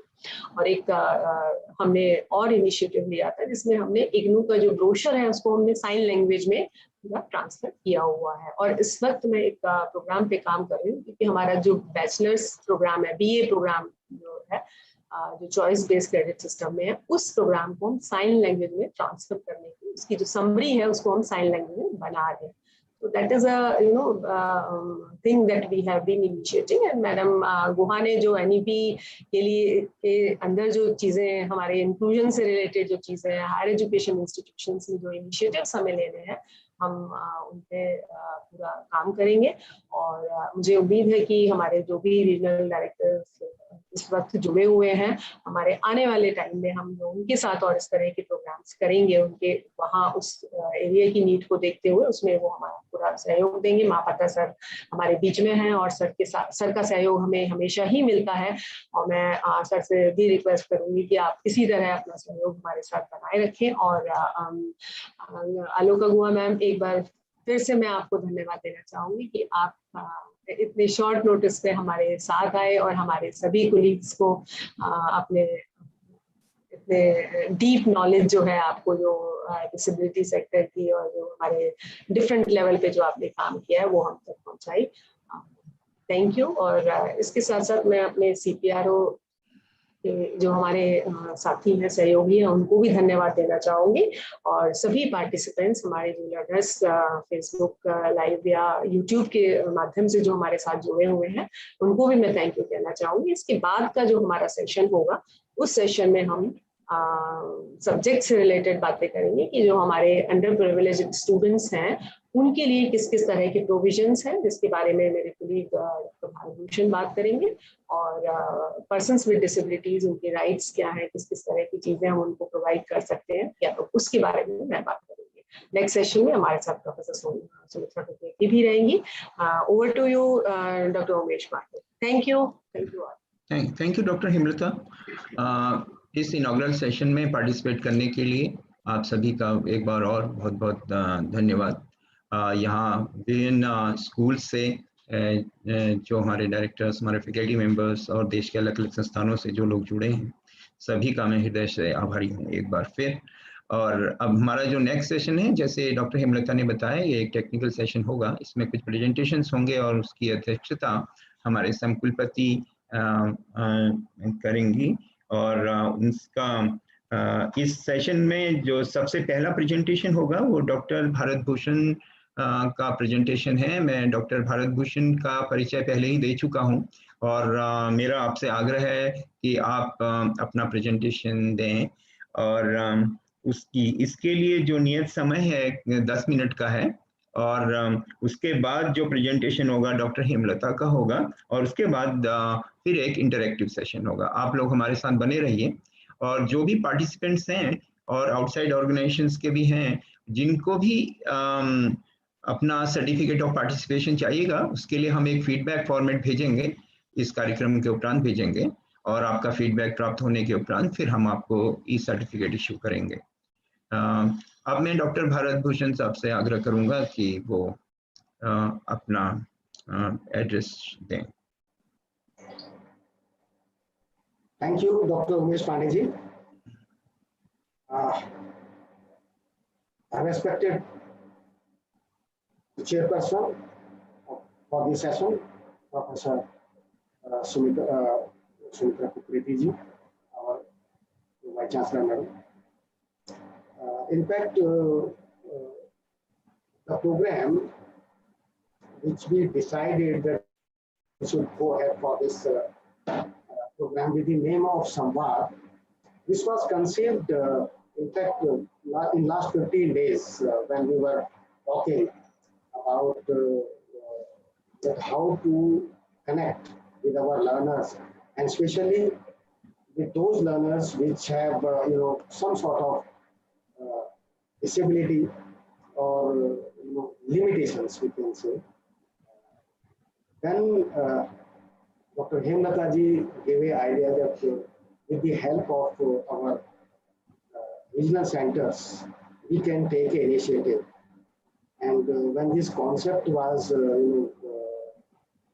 analyzed, then I discussed the idea with our honorable Vice Chancellor. हमारे वीसी साहब से जब मैं बात करता हूँ और उनको ये मैंने कहा कि सर हम इस तरह का प्रोग्राम स्टार्ट करना चाहते हैं, ये कुछ नया प्रोग्राम है अलग से जो हमारा हेलो इग्नो में फेस 2 पे ज्ञान 10 पे चलता है, ये मैं चाहता हूँ। तो मुझे इतनी खुशी हो रही है अभी ये आप सब लोगों से शेयर करने के लिए से इस सर ने हमारे जो वाइस चांसलर साहब हैं कुलपति महोदय जी ने इमीडिएटली इस प्रोग्राम के लिए कहा कि ये बहुत अच्छी बात है कि आप सब विश्वविद्यालय में बच्चों के लिए सोचते हैं और उनसे कनेक्ट होना चाहते हैं, डिफरेंट वेज में होना चाहते हैं ताकि स्टूडेंट्स अपने आप को एक कंफर्ट लेवल पे फील करते रहें। जैसे कुलपति महोदय ने अपने भाषण में बताया भी था कि हम पहले से ही बहुत सारी एक्टिविटीज कर रहे हैं और रोजमर्रा हम करते हैं, लेकिन जैसा अभी डॉक्टर आलोका मैडम जी ने अपने प्रेजेंटेशन में बताया, क्योंकि उनकी एक एक्सपर्टीज है इस एरिया में, उनका एक लंबा अनुभव है 40 साल का, और उन्होंने जो जो उसमें अनुभव किया है और हमें जो गाइडलाइंस दी हैं, हम मैडम पूरी कोशिश करेंगे कि हम उन गाइडलाइंस को फुलफिल करने की कोशिश करें और अपने विद्यार्थियों को जो किसी भी वजह से वो सहायता प्राप्त नहीं कर पा रहे हैं हम उन तक पहुंचे, और उसके लिए आपने जो हमें गाइडलाइंस दी हैं हम ट्राई करेंगे कि वो बिल्कुल अच्छे से हो जाए। तो कुलपति महोदय ने हमसे बिल्कुल इमीडिएटली तैयार हो गए कि हाँ हम ये प्रोग्राम करेंगे, और आज उन्होंने हमारे लिए इतना सारा वक्त निकाला कि वो सुबह जब से प्रोग्राम स्टार्ट हुआ है, he was very much in the programme and he was listening very carefully, और मुझे बहुत खुशी हो रही है कि सर ने अपने हमें जो आशीर्वाद के जो रूप में जो शब्द हमसे कहे, हम कोशिश करेंगे कि हम उनको फुलफिल कर पाए। जहाँ तक इक्वल अपॉर्चुनिटीज सेल की बात है, ये डॉक्टर हेमलता जी को पता है कि मेरे ख्याल 2020 से पहले इक्वल अपॉर्चुनिटी सेल के नाम से कोई एक सेल नहीं था, लेकिन इक्वल अपॉर्चुनिटीज के लिए एक विभाग था, एक कमेटी बनाई हुई थी जिसके बेस पर हम ये सारी फैसिलिटी देते रहे। लेकिन इसका ये मतलब भी नहीं है कि अगर इक्वल अपॉर्चुनिटी सेल बन गया तभी हम सारी फैसिलिटी स्टार्ट किए हैं, ये नहीं है। यूनिवर्सिटी शुरू से अपने सभी विद्यार्थियों के लिए, जनरल स्टूडेंट्स और दूसरे जो हमारे स्पेशल स्टूडेंट्स हैं, सबके लिए इन पर्टिकुलर बहुत ही सहनशील रहे हैं, और हम उनको कोशिश करते हैं कि किसी भी विद्यार्थी को किसी भी तरह की परेशानी ना आए। फिर भी जो हमारे दूसरे विद्यार्थी हैं वो तो अपनी जो रिक्वायरमेंट है उनको फुलफिल कर पाते हैं अपने एबिलिटी की वजह से, लेकिन फिर जो हमारे स्पेशल स्टूडेंट्स हैं जो हमारी यूनिवर्सिटी में, जैसे मैंने आपको शुरू में भी कहा था और महापात्रा साहब ने बहुत डिटेल में बताया था कि हम हमारे जितने भी रीजनल सेंटर्स हैं, हमारे स्टडी सेंटर्स हैं और हमारे हेड क्वार्टर पे तो हम ये सब कोशिशें की हैं कि एक बहुत ही इजी एक्सेस हमारे सभी विद्यार्थियों को मिल पाए। हमारे सभी स्कूल्स, सभी डिविजन्स, हमारे सभी centres, vice chancellor's office, pro vice chancellor's office, उसमें सब में हमारे स्टूडेंट्स के लिए जो एक्सेसिबिलिटी है वो बहुत हमने कोशिश की है कि उनको किसी तरह की भी परेशानी ना आए। तो फिजिकल मोड में जब हमारे विश्वविद्यालय आते हैं तो they are able to reach. हमने कोशिश की है कि हमारे, क्योंकि हमारा जो सेंटर है स्टूडेंट सर्विस सेंटर, ये यूनिवर्सिटी के गेट पर ही है, और अगर कोई भी विद्यार्थी या कोई भी डेलीगेट जो हमारे विश्वविद्यालय को आता है वो हमारे गेट से ही ये बात नोटिस कर पाता है कि यूनिवर्सिटी जो PWDs के जो स्टूडेंट्स हैं हमारे, उनके लिए कितना फ्रेंडली है। ये हमारे विश्वविद्यालय के मेन गेट से ही पता लगता है। मुझे बड़ी खुशी होती है।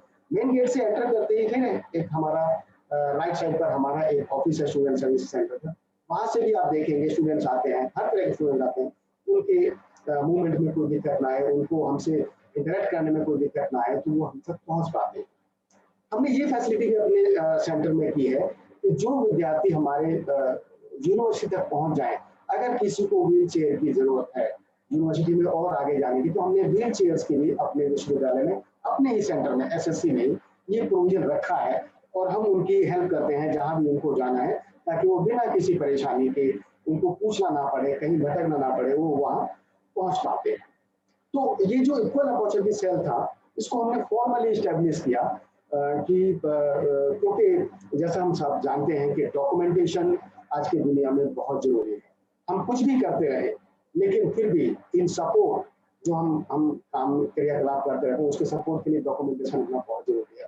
तो वो हम कर पाए सर के आशीर्वाद से, हमारा इक्वल अपॉर्चुनिटी सेल बना। और मुझे बड़ा अच्छा लग रहा है कि जब से इक्वल अपॉर्चुनिटी सेल बना, हम कोशिश करते हैं कि हर महीने तो हम एक ऐसा प्रोग्राम करें जो हमारे स्पेशल स्टूडेंट्स के लिए एड्रेस हो और उनके लिए एक ज्ञानवर्धक रहे, उनका हमसे बहुत कनेक्शन बनता रहे। लेकिन फिर भी जब हमें लगा कि हमारे जो इक्वल अपॉर्चुनिटी के लिए जो एक समाज प्रोग्राम है, और ये जो हमने कंसीव किया, और मुझे बहुत खुशी हो रही है कि जो हमारे रीजनल डायरेक्टर हैं डॉक्टर यूसी पांडे, वो खुद इतने अच्छे से सामने आए और उन्होंने बहुत काम किया इस प्रोग्राम को एक्चुअलाइज फॉर्म में लाने के लिए। मैं देख रहा था पिछले 3-4 दिन से एक शॉर्ट नोटिस पे अलोका मैडम तैयार हो गए, और जो वो तैयार हो गए तो फिर हमारे ऊपर थोड़ा प्रेशर आ गया।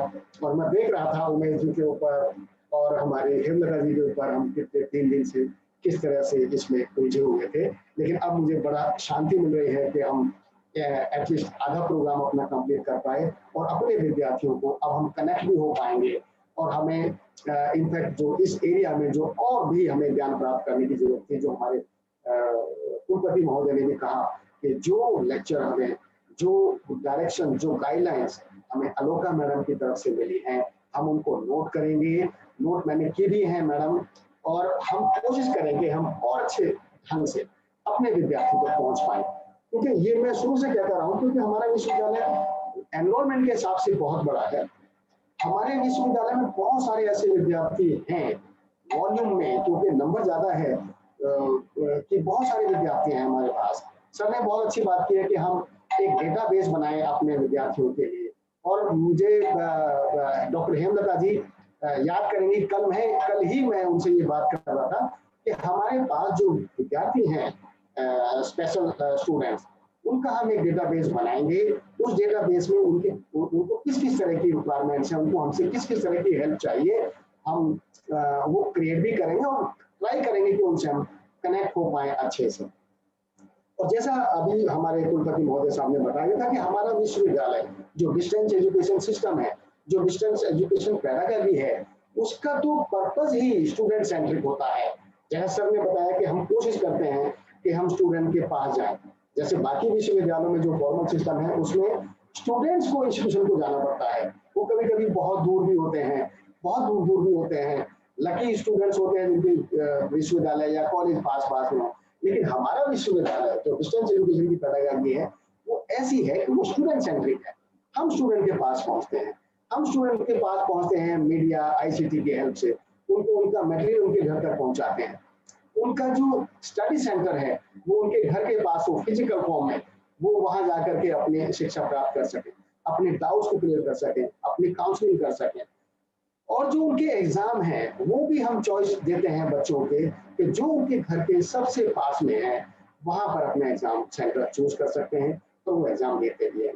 इसके साथ साथ हमारे जो चैनल्स हैं, ज्ञानवाणी, ज्ञान दर्शन और जो स्वयं प्रभा के चैनल्स हैं, उसके जरिए से भी हम अपने विद्यार्थियों से मिलते हैं। और मैंने खुद अनुभव किया है कि लॉकडाउन के पीरियड में, जो हमारा लास्ट लॉकडाउन जो निकला था, उसमें हमें बहुत सारी लर्निंग मिली। उसमें हमें ये सीखने को भी मिला और हमने प्रैक्टिकली एक्सपेरिमेंट भी किया। ये हमें अनुभव हुआ कि आईसीटी की मदद से हम अपने स्टूडेंट से कितने अच्छे से कनेक्ट हो पाए। और हम जो प्रोग्राम ज्ञान दर्शन पे, ज्ञान दर्शन चैनल पे, ज्ञानवाणी पे कनेक्ट करते थे, उसमें बहुत सारे स्टूडेंट्स हमारे हमसे कनेक्ट होते थे। और जो हमारे रीजन सेंटर्स हैं all over India, 56 region centre plus 11 और स्पेशल सेंटर्स हैं हमारे, वो सब मिलकर के स्टूडेंट्स को काउंसलिंग करते थे आईसीटी के हेल्प की वजह से। तो कभी लगा ही नहीं कि हमारे विद्यार्थी, चाहे वो एबल थे और या किसी भी वजह से डिसेबल थे, कि उनको शिक्षा प्राप्त नहीं हो रही है। और हम बहुत सक्सेसफुली अपने एग्जाम भी कंडक्ट कर पाए लास्ट उसमें। और अब इस साल भी हम थोड़े अनलकी रहे कि ये पैंडेमिक कंटिन्यू किया, लेकिन हम अपने प्रोग्राम को बंद नहीं किए। हम कोशिश करते रहे कि अपने बच्चों से, अपने विद्यार्थियों से मिलते रहें with the help of this technology. और जैसे कि डॉक्टर हेमलता जी बता रही थी कि ये एक रिक्वायर्ड मैंडेटरी कंडीशन भी है कि हम अपने जो स्पेशल स्टूडेंट्स हैं उनसे हम मिलते रहें और उनकी जो हमारी जो गजेटेड नोटिफिकेशन हैं गवर्नमेंट ऑफ इंडिया के, उनको कंप्लाई भी करें। उसको कंप्लाई करने के लिए भी हमने पूरी कोशिश की है। जो गवर्नमेंट ऑफ इंडिया के 2016 की गाइडलाइंस थी, 2012 की जो गाइडलाइंस थी, हम वो बहुत अच्छे से फुलफिल करने की कोशिश करते हैं। इसके साथ साथ मैं जो बताना चाहता हूँ कि हम time to time equal opportunity cell, NCT S और हमारे जो रीजनल सेंटर्स हैं, समय समय पर हम अपने जो हमारे स्टाफ हैं, फैकल्टी हैं, हमारे रीजनल सेंटर्स के हेड क्वार्टर्स में, इवन हमारे जो लर्निंग सपोर्ट सेंटर्स हैं, डॉक्टर पांडे जी और जानते हैं इस बारे में, उन सबको हम सेंसिटाइज करने की कोशिश करते हैं कि वो हमारे विद्यार्थियों के लिए, उन विद्यार्थियों के लिए जिनको स्पेशल केयर की जरूरत है, उनको वो स्पेशल ही ट्रीट करें। और हम सोचते हैं कि हम और भी इस दिशा में आगे बढ़ेंगे और करते रहेंगे।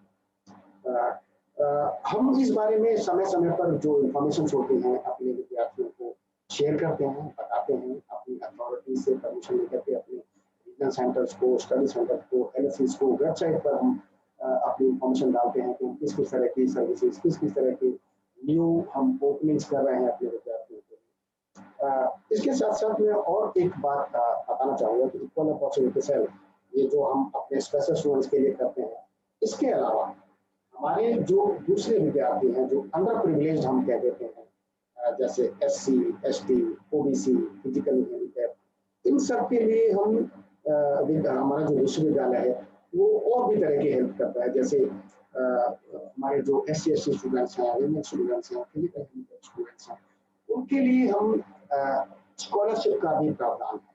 जो हमारी गवर्नमेंट ऑफ इंडिया की पॉलिसी है कि जिसमें विद्यार्थियों को जिनकी लो इनकम ग्रुप से आते हैं और स्पेशल कैटेगरी के हैं, उनको कोशिश की जाती है कि विश्वविद्यालय उनको फाइनेंशियल हेल्प करे। इसके लिए गवर्नमेंट ऑफ इंडिया ने, सेंट्रल गवर्नमेंट ने कुछ अपने स्कीम्स हैं। जैसे मैं अपने विद्यार्थियों की जानकारी के लिए बता दूं, जो हमारे विद्यार्थी सुन रहे हैं जो अंडर प्रिविलेज विश्वविद्यालय में कम से कम 100 प्रोग्राम्स में हम अपने बच्चों को स्कॉलरशिप का प्रावधान रखते हैं विश्वविद्यालय में। और मुझे इस बात की खुशी हुई है कि विश्वविद्यालय पिछले कई सालों में कम से कम 40-50 करोड़ रुपया इन्वेस्ट कर बच्चों के लिए हेल्प एक्सटेंड करता है, और स्कॉलरशिप के या फेलोशिप में या फी वेवर के फॉर्म में। इसके लिए प्रावधान ये रखता है जो गवर्नमेंट ऑफ इंडिया की गाइडलाइंस है कि वो जो बेनिफिट है वो हमारे विद्यार्थियों को डायरेक्ट पहुंचे, उसमें कोई बीच में ना आए। तो जो डायरेक्ट बेनिफिट स्कीम है वो उसको अवेल करते हैं, और बहुत ही ट्रांसपेरेंट और बहुत ही इफेक्टिव मैकेनिज्म विश्वविद्यालय ने अपनाया हुआ है। जैसे हमारे बहुत सारे विद्यार्थियों को पता भी है, और जिनको नहीं पता है जो हमसे जुड़े हैं आज और हमारे यूनिवर्सिटी को ज्वाइन करेंगे आने वाले नोटिफिकेशन में एडमिशन, उनको बता दूं कि एक तो हमारी जो नेशनल स्कॉलरशिप स्कीम है सेंट्रल गवर्नमेंट की, जो ऑल ओवर इंडिया जितने भी हमारे बच्चे हैं वो अवेल कर सकते हैं। और जो स्टेट स्पेसिफिक है, अगर वो नेशनल स्कॉलरशिप पोर्टल से या नेशनल स्कॉलरशिप में अपने आप कोई फ्रीशिप या स्कॉलरशिप अवेल नहीं कर पा रहे हैं, तो सभी डिफरेंट स्टेट गवर्नमेंट्स की जो स्कॉलरशिप्स हैं, फेलोशिप्स हैं, फ्रीशिप्स हैं, उनको अवेल कर सकते हैं।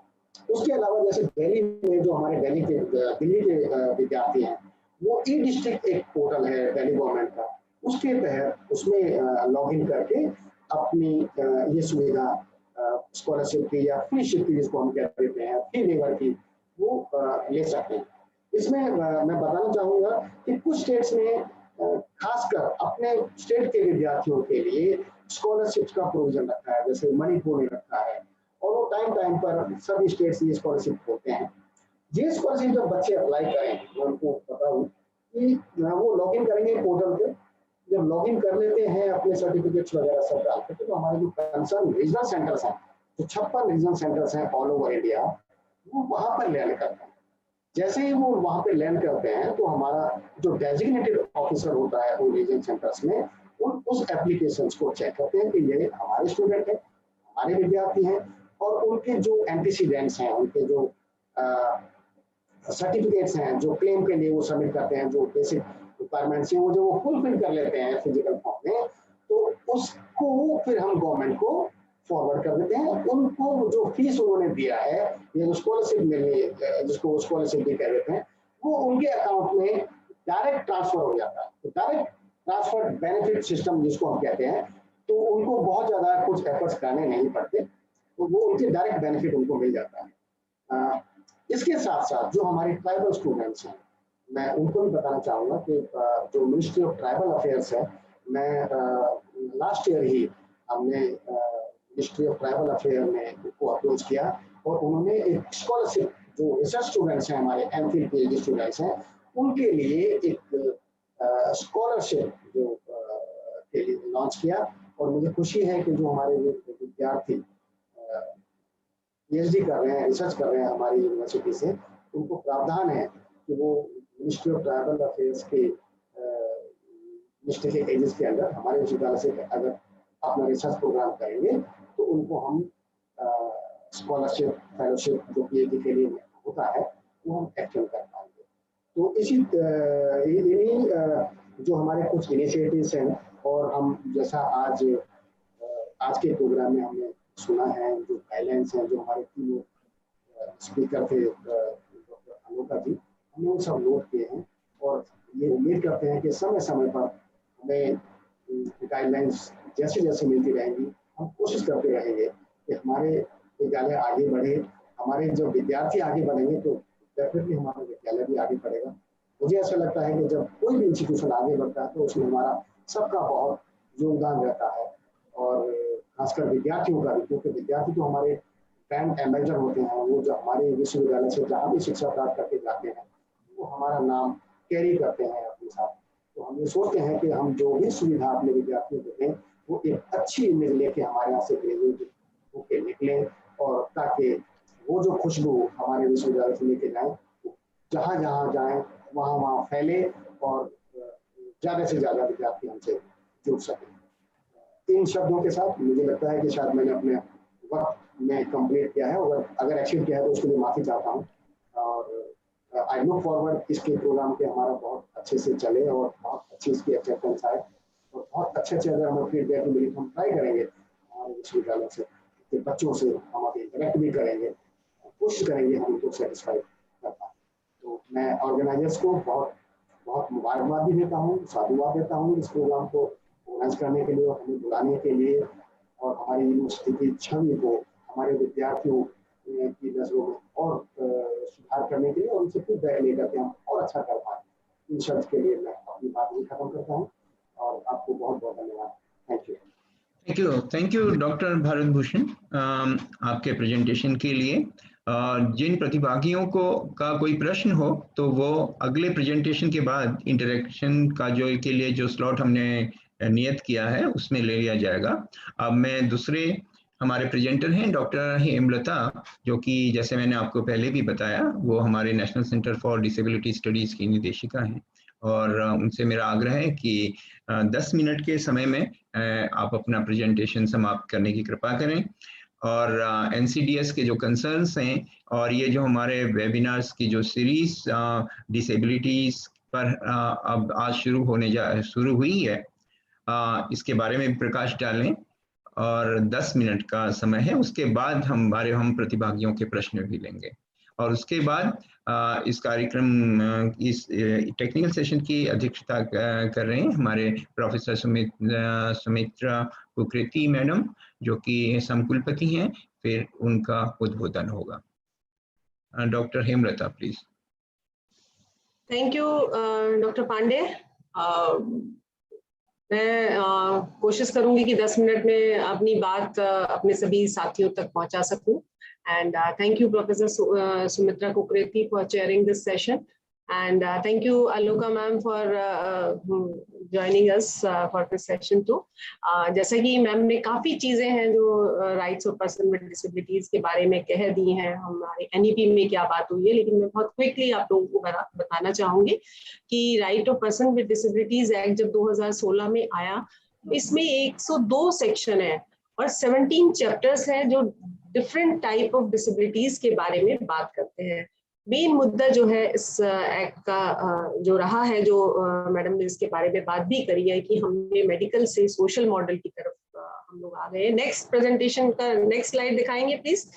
तो हम लोग सोशल मॉडल ऑफ डिसेबिलिटी की बात करते हैं। और अगली नेक्स्ट स्लाइड प्लीज। तो इस मुद्दे के साथ हमने right of person with disabilities act की शुरुआत की, और यहाँ जो बात आ रही है वो डिसेबिलिटी की बजाय हम डाइवर्सिटी की बात करते हैं कि जो हमारे लर्नर्स हैं उनकी बहुत तरह की डाइवर्स नीड्स हो सकती हैं, उनके लर्निंग स्टाइल अलग हो सकते हैं, उनकी डिसेबिलिटी अलग हो सकती है।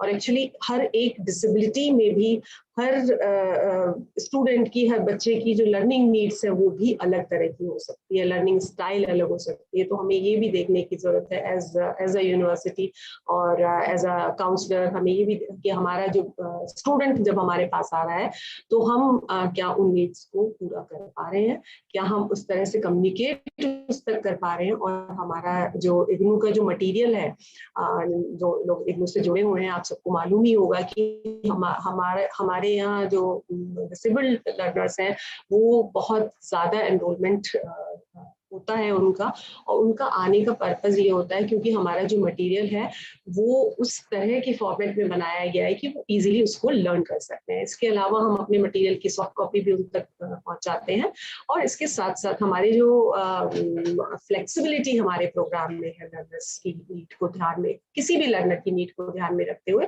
वो भी बहुत एक इम्पॉर्टेंट एस्पेक्ट है।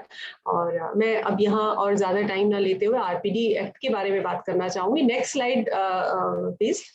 और एक्चुअली जब भी हम डिसेबिलिटी में या डिसेबिलिटी की अगर हम बात करें, क्योंकि हमारे बहुत सारे ऐसे लोग भी जुड़े हुए हैं जिनके लिए शायद ये उतना टेक्निकल चीज ना हो, कि फिजिकल, मेंटल, इंटेलेक्चुअल और सेंसरी इम्पेयरमेंट अगर है जिसकी वजह से वो अपने सोसाइटी में they are not able to participate, तो अगर उस तरह की कोई प्रॉब्लम है किसी भी लर्नर को या स्टूडेंट को, किसी भी व्यक्ति को, तो उसको हम डिसेबिलिटी कहते हैं। और जो हमारा आरपीटी एक्ट आया है उसमें 21 तरह की डिसेबिलिटीज हैं, और ये 21 डिसेबिलिटीज क्या हैं इसके लिए हम लोग नेक्स्ट स्लाइड प्लीज। 21 डिसेबिलिटी, वो मोटर डिसेबिलिटी आती है, चलने फिरने से रिलेटेड अगर कोई समस्या है, इसके साथ साथ विजुअल इम्पेयरमेंट, इसके साथ साथ हियरिंग इम्पेयरमेंट है, स्पीच एंड हियरिंग है। Next slide. यस, या locomotor disability, leprosy cured, cerebral palsy इसमें आता है, ड्वार्फिज्म है, और ये अभी 2016 में जब हमारा एक्ट आया उससे पहले वाले एक्ट में ये नहीं था, ये इसमें बाद में ऐड हुआ। मस्कुलर डिस्ट्रॉफी है, acid attack, blindness, low vision, deaf, hard of hearing, speech and language disability. Next slide please. Actually time बहुत कम है तो आई थॉट कि मैं इनको एक्सप्लेन करूंगी, बट वक्त को जाया ना करते हुए मैं just I will read them. Intellectual disability, specific learning disability, autism spectrum disorder, mental illness, multiple sclerosis, Parkinson's disease, haemophilia, thalassaemia, sickle cell disease and multiple disabilities. तो ये 21 तरह की डिसेबिलिटीज हैं जो हमारे आरपीडी एक्ट 2016 में कवर की गई है, और इन डिसेबिलिटीज में से अगर किसी भी डिसेबिलिटी वाला लर्नर अगर हमारे यहाँ एनरोल है तो we need to see that उनकी जो डाइवर्स नीड्स है उनको ध्यान रखने की जरूरत है।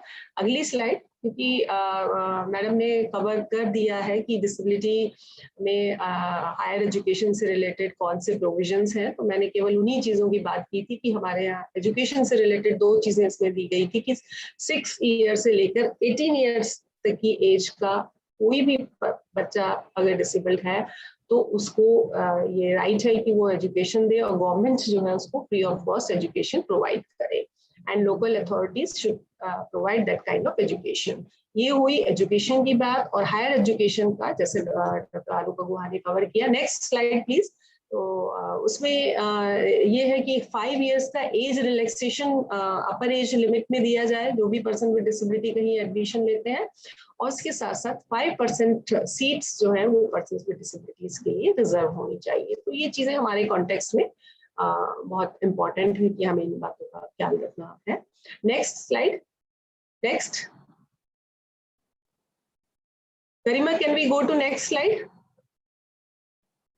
या और राइट्स पर और पर्सन विद डिसेबिलिटीज में अगर हम बात करें कि किस तरह की राइट्स और एंटाइटलमेंट्स हैं, तो मैं उसके बारे में बात करूंगी कि सबसे बड़ी बात जो है वो है कि पर्सन विद डिसेबिलिटीज को एक एक्सेसिबिलिटी देने की जरूरत है, चाहे वो बिल्डिंग में एक्सेसिबिलिटी हो या मटेरियल की एक्सेसिबिलिटी हो, ड्रिंकिंग वाटर फैसिलिटी जहाँ है, क्या हमारे लर्नर जहाँ पानी पीने की सुविधा है वहां तक जब हमारे लर्नर जा रहे हैं तो क्या वो उस तरह की फैसिलिटी वहाँ अवेलेबल है, हमारे यहाँ जो वॉशरूम्स हैं क्या वहाँ एक्सेसिबिलिटी है, क्या लर्नर्स वहाँ जा सकते हैं, हॉस्पिटल्स में, केयर सेंटर्स में और किसी भी जगह जहाँ भी आम आदमी जा सकता है क्या वहाँ पे एक्सेसिबिलिटी की फैसिलिटी है, ये हमारे लिए देखना बहुत जरूरी है। और इसके साथ साथ जो बात की गई है कि transportation, railway station, bus stop, ये सारी चीजें भी एक्सेसिबल होनी चाहिए। और वोटिंग में वोटिंग के जो पोलिंग बूथ्स हैं वहाँ एक्सेसिबिलिटी की बात पहले भी हुई है और हमारे जितने भी इलेक्शंस हुए हैं इसमें इन चीज़ों को फॉलो किया जाता रहा है। और एजुकेशनल इंस्टीट्यूशंस के कॉन्टेक्स्ट में अगर बात करें तो हमारा जो भी लर्निंग मटेरियल है वो हमारे स्टूडेंट्स तक पहुंचना बहुत जरूरी है और किसी भी डिसेबल व्यक्ति के साथ कोई डिस्क्रिमिनेशन ना हो, तो ये we need to ensure that there is no discrimination with them. Next slide please. Garima अगली स्लाइड पे चले। या पर्सन्स विद डिसेबिलिटीज के लिए अगर हम स्कीम्स की बात करें कि किस तरह की फैसिलिटीज दी गई हैं, तो मैं बहुत ही शॉर्ट में बताना चाहूंगी कि उनके लिए स्कॉलरशिप्स एंड फेलोशिप्स हैं जो सेंट्रल गवर्नमेंट और स्टेट गवर्नमेंट की तरफ से दी गई हैं। एड्स एंड अप्लायंसेज उनको दिए जाते हैं जो हमारे सेंट्रल गवर्नमेंट की स्कीम्स में भी दिया जाता है और स्टेट गवर्नमेंट की स्कीम्स में भी उनको दिया जाता है। और अलग अलग तरह की डिसेबिलिटी वाले लोगों के लिए अलग अलग तरह की फैसिलिटीज की जरूरत होती है। इसके साथ साथ एक बहुत इंपॉर्टेंट स्कीम है कि कॉक्लियर इम्प्लांट स्कीम। कुछ डेफ बच्चे ऐसे होते हैं कि जो प्लीज स्लाइड को इतना आगे जल्दी ना पहुंचाए, यहीं रोक लीजिए। तो उनके लिए भी इस तरह की से चेंज हो गया था। हाँ, इससे पहले पे चलिए जरा थोड़ा सा। हाँ, तो ये बहुत जरूरी है। इसके साथ साथ नेशनल ट्रस्ट एक्ट जब 1999 में आया जिसकी चेयरपर्सन डॉक्टर आलोका गुहा आज हमारे साथ हैं, she was the founder chairperson of that. तो उन्होंने भी बहुत सारी स्कीम की पर्सन्स विद डिसेबिलिटीज के लिए, जिसमें एक बहुत इंपॉर्टेंट स्कीम थी कि इन लोगों को जो हमारा इंश्योरेंस होता है, लाइफ इंश्योरेंस जो है, उस वक्त पर्सन विद डिसेबिलिटीज को लाइफ इंश्योरेंस नहीं मिलता था, तो वो फैसिलिटी उनको दी गई। पर्सन्स विद डिसेबिलिटीज के लिए गार्जियनशिप के स्कीम दी गई और बहुत सारी ऐसी स्कीम्स नेशनल ट्रस्ट की थी जो पर्सन्स विद डिसेबिलिटीज के लिए थी। नेक्स्ट स्लाइड गरिमा प्लीज, अगली स्लाइड पे चलिए गरिमा। यस या और national handicapped finance development corporation है जो पर्सन्स विद डिसेबिलिटीज के वोकेशनल ट्रेनिंग देने के लिए, उनके वोकेशनल और इकोनॉमिक एम्पावरमेंट के लिए काम करते हैं। उनकी बहुत सारी ऐसी स्कीम्स हैं कि जिससे लोन लिया जा सकता है और सब्सिडी पे उनके यहाँ लोन दिया जाता है और जो ग्रांट भी मिलती है। और अपना काम अगर पर्सन विद डिसेबिलिटीज करना चाहते हैं तो उसके लिए national handicapped finance development corporation को कांटेक्ट किया जा सकता है। इसके साथ साथ कस्टम में सेंट्रल गवर्नमेंट कंसेशंस देती है और ये मैं उस कॉन्टेक्स्ट में बात करी कि जो भी हमारे लर्नर्स हैं जिनको डिसेबिलिटी है और उनको कोई ऐसी एड्स या प्लान से जो बाहर से लानी पड़ रही है आजकल, हालांकि हमारे देश में भी काफी सब चीजें हैं जो अवेलेबल है, लेकिन अगर बाहर से आप मंगा रहे हैं तो उसमें कस्टम कंसेशंस को भी फैसिलिटी अवेलेबल है। Next Garima, next slide please. तो ये इस तरह की चीजें इस हमारे डिफरेंट स्कीम्स में पर्सन्स विद डिसेबिलिटीज के लिए अवेलेबल हैं। गरिमा अगली स्लाइड। यस नेक्स्ट, और इसके अगली वाली पे चलेंगे हम, इसको स्किप कर दीजिए। या और अगर हम बात करें कि जब पर्सन्स विद डिसेबिलिटीज के लिए हम बात करते हैं, बहुत सारे बैरियर्स हैं। हाँ, दिस वन। बहुत सारे बैरियर्स हैं जो पर्सन विद डिसेबिलिटीज को फेस करने पड़ते हैं जब वो एजुकेशन में जाएं या सोसाइटी में हो, तो उन बैरियर्स की भी के बारे में भी हमें सोचने की जरूरत है। क्योंकि जब आपके पास कोई स्टूडेंट आता है तो आपका एटीट्यूड उसके साथ किस तरह का, पेरेंट्स के एटीट्यूड भी किस तरह का एटीट्यूड है, दैट आल्सो मैटर्स। इसके अलावा सोसाइटी में किस तरह का एटीट्यूड है और उनका खुद का एटीट्यूड क्या है, क्योंकि अगर उनका खुद लो सेल्फ एस्टीम होगी इनसिक्योरिटी होगी, फ्रस्ट्रेशन होगा, तो फिर उनके लिए बहुत मुश्किल हो जाता है कि वो अपना आगे पढ़ाई है या इकोनॉमिक कोई भी काम करना उनके लिए मुश्किल हो जाता है। तो ऐसे वक्त में हमारा एज एजुकेशनल इंस्टीट्यूट या एज ए काउंसलर हम लोगों का ये रोल होता है, एक भूमिका होनी चाहिए कि हम उनको मदद करें, खुद अपने स्तर पर जो भी हम उनको फैसिलिटीज प्रोवाइड कर सकते हैं, रीजनेबल अकोमोडेशन भी प्रोवाइड कर सकते हैं, उनके लिए कोई कुछ अडेप्टेशन कुछ करना है, कुछ मदद वो देनी है, वो हम उनके लिए करें। नेक्स्ट गरिमा, नेक्स्ट स्लाइड पे चलेंगे। तो इस तरह की जब एटीट्यूड के साथ हमारे पर्सन्स में डिसेबिलिटीज रहते हैं और बहुत सारी चीजें हैं, तो कुछ चीजें एक्चुअली ऐसी हैं जो मैं चाह रही थी कि बहुत छोटे में शॉर्ट में आप लोगों के साथ ये करूं, क्योंकि हम कौन सी टर्मिनोलॉजी यूज करते हैं उनके लिए ये भी बहुत इंपॉर्टेंट होता है कि ये बहुत जरूरी है कि हम पर्सन फर्स्ट लैंग्वेज का इस्तेमाल करें, हम उनको पर्सन विद डिसेबिलिटी शब्द इस्तेमाल करें, पर्सन विद और ऐसी भाषा का इस्तेमाल करें कि पहले वो एक व्यक्ति है, उसके बाद उसकी डिसेबिलिटी आती है। तो जनरली कई बार लोग वर्ड यूज करते हैं able bodied, so we should not use this, we should have does not have a disability or not disabled, and afflicted with के बजाय हमें कहना चाहिए has that kind of disability। इसके अलावा पर्सन डिफरेंटली एबल्ड पर्सन कई बार लोग कहते हैं कि वो यूज करते हैं, and that is not good term to use, we need to use persons with disabilities. Similarly autistic अगर कहेंगे तो वो उसके बजाय हम पर्सन विद ऑटिज्म इस्तेमाल करें। डिसेबल्ड फ्रेंडली एनवायरनमेंट के बजाय अगर हम बैरियर फ्री एनवायरनमेंट या एक्सेसिबल एनवायरनमेंट यूज करें तो वो एक अच्छा शब्द होगा।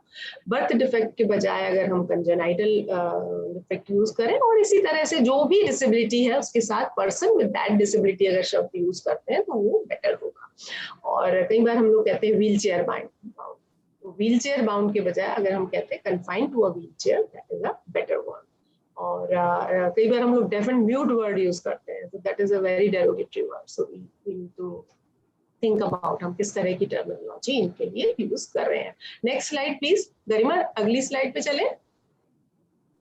या क्रिपल्ड शब्द इस्तेमाल ना करें। तो इसी तरह से ये जो शब्द है जिसमें हम उनको विक्टिम ना दिखाएं, पोलियो विक्टिम ना कह के पर्सन हु हैज पोलियो, इस तरह की भाषा अगर हम इस्तेमाल करते हैं तो हम एक राइट्स की बात करते हैं और हमें वो चीजें यूज करने की जरूरत है। Next slide Garima, we'll skip that, we have we don't have।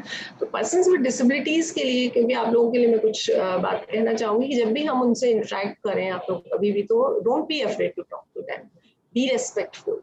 उनसे कभी ये ना सोचे कि डिसेबिलिटी है तो वो किसी चीज से कमतर है।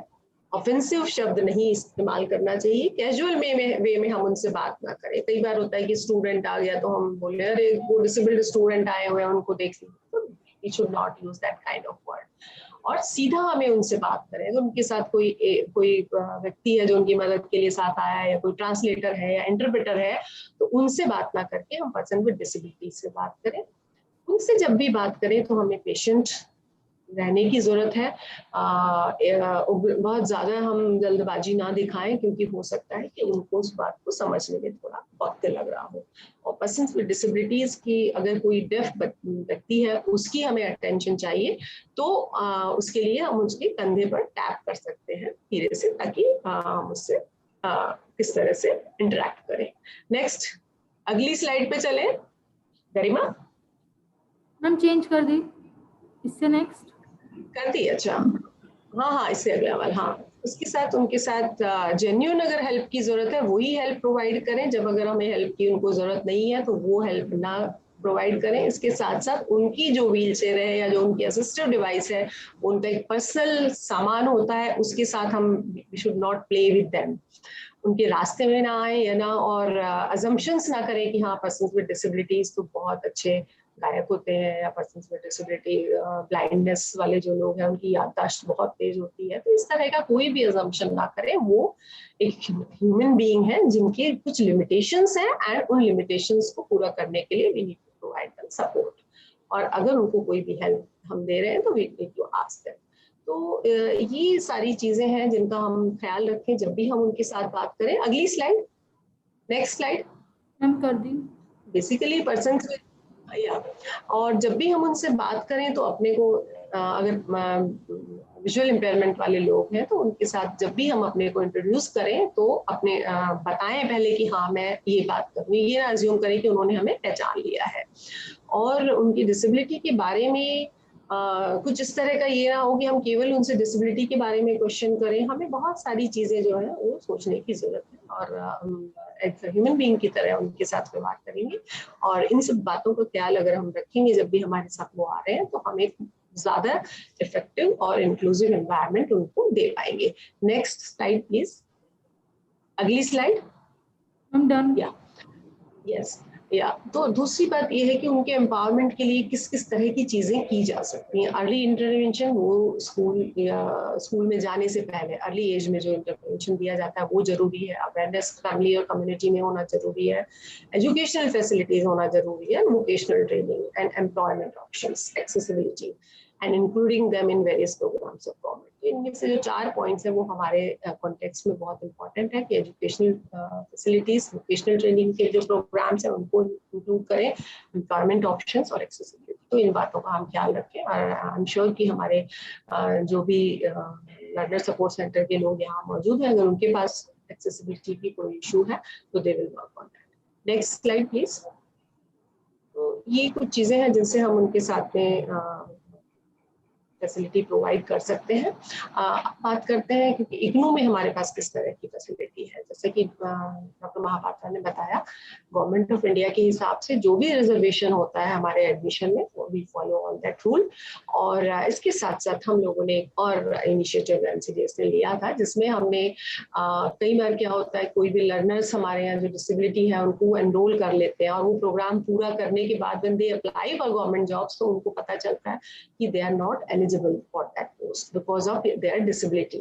So हम लोगों ने उनसे एक अपने हमारा जो prospectus है उसमें एक उनको undertaking देनी होती है कि they have gone through the website of chief commissioner disability. उसका हमने लिंक दिया हुआ है जहाँ पे उनके लिए जो पोस्ट है, group A group B, different disability वाले लोगों के लिए कौन कौन सी पोस्ट सूटेबल है वो उसको देख लें, ताकि बाद में उन्हें कोई इशू ना हो। तो कहीं ये एक इम्पॉर्टेंट एस्पेक्ट है। And accessible self learning material हम प्रोवाइड करते हैं। हमारे ई ज्ञान कोश पे मटेरियल जो है हमारे प्रिंट डिसेबिलिटी वाले लर्नर्स के लिए एक्सेसिबल है। इसके साथ साथ ईपब में भी हम मटेरियल को कन्वर्ट कर रहे हैं, और कुछ मटेरियल हमारा ऐसा है जिसका हमने टॉकिंग बुक फॉर्मेट में भी मटेरियल को कन्वर्ट किया है। एंड हमारा जो ई कंटेंट मोबाइल ऐप है, जो लर्नर उस फैसिलिटी का फायदा उठाते हैं, वो भी एक्सेसिबल है बस, और वो मोबाइल के माध्यम से ही आप उसके पढ़ाई कर सकते हैं। 15% डिस्काउंट फीस में भी दिया जाता है जो भी accessible self learning material through e content app जो है हमारा मोबाइल ऐप, उसके माध्यम से जो लोग पढ़ना चाहते हैं वो दिया जाता है। इसके साथ साथ हम लोगों ने सुगम्य पुस्तकालय, एक एक्सेसिबल लाइब्रेरी है जिसकी मेंबरशिप इन्होंने ली हुई है, और ये प्रिंट डिसेबिलिटी वाले, जो विजुअली इम्पेयरमेंट या नो विजन वाले जो हमारे स्टूडेंट्स हैं, वो इस पे एनरोल कर सकते हैं। आपको अपना एक डिसेबिलिटी सर्टिफिकेट वहाँ डालना होगा। इस पर जो भी 4.5-5 लाख पुस्तकें इस पर अवेलेबल है, जिसमें इग्नू की बुक्स के साथ साथ और भी कॉम्पिटिटिव एग्जाम्स की और डिफरेंट वैरायटी ऑफ बुक्स वहाँ अवेलेबल है। तो आप उसका भी फायदा ले सकते हैं। देन ई ज्ञान कोश अवेलेबल है। ई ज्ञान कोश पर हमारे जितने भी वीडियोस होते हैं, आज का भी जो प्रोग्राम है ये भी ई ज्ञान कोश पे बाद में यूट्यूब के माध्यम से जाएगा। और इसके अलावा जो हमारे फैकल्टी के लोग हैं, जो डिफरेंट काउंसलिंग सेशंस होते हैं, वो भी वहाँ अवेलेबल है, और बहुत सारी चीजें हमारे पर अवेलेबल होती है। इसके साथ साथ जो हमारे लर्नर्स हैं जिनको डिसेबिलिटी है, और क्योंकि इग्नू में जो लर्नर्स अपने असाइनमेंट्स सबमिट करते हैं तो उन्हें हैंड रिटन असाइनमेंट देना होता है, लेकिन लर्नर्स विद डिसेबिलिटीज के लिए हमने फ्लेक्सिबिलिटी की हुई है कि वो टाइप्ड असाइनमेंट दे सकते हैं। So that is a facility for them. Scribe during exam उनको हम प्रोवाइड करते हैं, जो महापात्रा सर ने भी बताया। Next slide please. गरिमा अगली स्लाइड पे चले। Done ma'am. नहीं, स्क्राइब ड्यूरिंग एग्जाम, इससे अगली बार। यस या एग्जामिनेशन में एक्स्ट्रा टाइम भी हम देते हैं, यूजीसी और गवर्नमेंट ऑफ इंडिया की गाइडलाइंस के हिसाब से है। एक्सेसिबल कैंपस, हमारा कैंपस जो है वो एक्सेसिबल है persons with different type of disabilities के लिए। हमारे जो भी प्रोग्राम्स होते हैं जिनमें अगर डेफ लोग इन्वॉल्व होते हैं तो उनके लिए we provide sign language facility during these programs. Even आप आज भी देख सकते हैं कि sign language interpretation is available, क्योंकि हमारे काफी सारे डेफ लर्नर्स इस प्रोग्राम में जुड़े हुए हैं। हमारे पास right of person with disabilities act के हिसाब से एक ग्रीवांस रिड्रेसल ऑफिसर होना चाहिए पर्सन्स विद डिसेबिलिटीज की ग्रीवांसेस को एड्रेस करने के लिए, and university has that grievance redressal officer, and presently I am grievance redressal officer of university for persons with disabilities. And इसके अलावा हमारे पास internal committee at IGNOU for taking care of needs of persons with disabilities, and इस committee में हमारे 2 student representatives भी हैं, और पीरियडिकली भी हम इस कमेटी की मीटिंग करते रहते हैं, and we try to find out what kind of things can be done. So वो चीज हम time to time keep doing that. National centre for disability studies 2008 से 2006 में है, and we have been providing various support to students with disabilities, and recently last year January में हमने equal opportunity cell की स्थापना में की। NCDS के साथ ही हम लोग इस काम को देख रहे हैं, डॉक्टर भारत भूषण और मैं हम लोग मिलकर इस काम को देख रहे हैं, और इसी के तहत हम लोग बहुत तरह के प्रोग्राम्स करते रहे हैं, and we are trying to provide equal opportunities to learners with disabilities, learners with other groups, क्योंकि कई बार क्या होता है कि जब हमारे learners disabled हैं, इसके साथ साथ अगर उनको हमारे पास gender बेस पे कोई discrimination हमारे learners के साथ नहीं होना चाहिए। हमारे जो learners हैं caste, ethnicity, किसी भी आधार पर रीजनल लेवल पे कोई भी डिस्क्रिमिनेशन हमारे स्टूडेंट्स के साथ ना हो, इसके लिए हमारे पास एंटी डिस्क्रिमिनेशन ऑफिसर भी है, और अगर इस तरह की कोई भी चीज है तो उस पर काम किया जाता है। Next slide please. तो इस तरह की फैसिलिटीज हम अपने स्टूडेंट्स को देते हैं। गरिमा अगली स्लाइड पे चलें। सॉरी अब आज हम लोगों के पास थोड़ा सुबह हमारा नेटवर्क ठीक था तो उस तरह की थोड़ी समस्या हुई, तो इसलिए मुझे हमें ये स्लाइड्स वहां से ऑपरेट करवानी पड़ रही। इस तरह की थोड़ी सी समस्या है, एंड आई होप आप समझेंगे कि टेक्नोलॉजी जहाँ एक तरफ technology is a very great leveller, कई बार हम उसकी वजह से हमें थोड़ी समस्या भी होती है, इंटरप्शन भी होता है। एंड शुरू में जब प्रोग्राम शुरू हुआ उस वक्त भी वही चीज हुई कि मॉर्निंग में आके हमने सारा सेट किया, we check the voice, and then बीच बीच में हमारा नेटवर्क जो है वो अनेबल हो रहा है, कुछ प्रॉब्लम आ रही है कि IGNOU campus is a very big campus, and in some place morning में कहीं काम नहीं कर रहा था, तो आज थोड़ा सा दिक्कत है, तो sorry, I am sorry for that.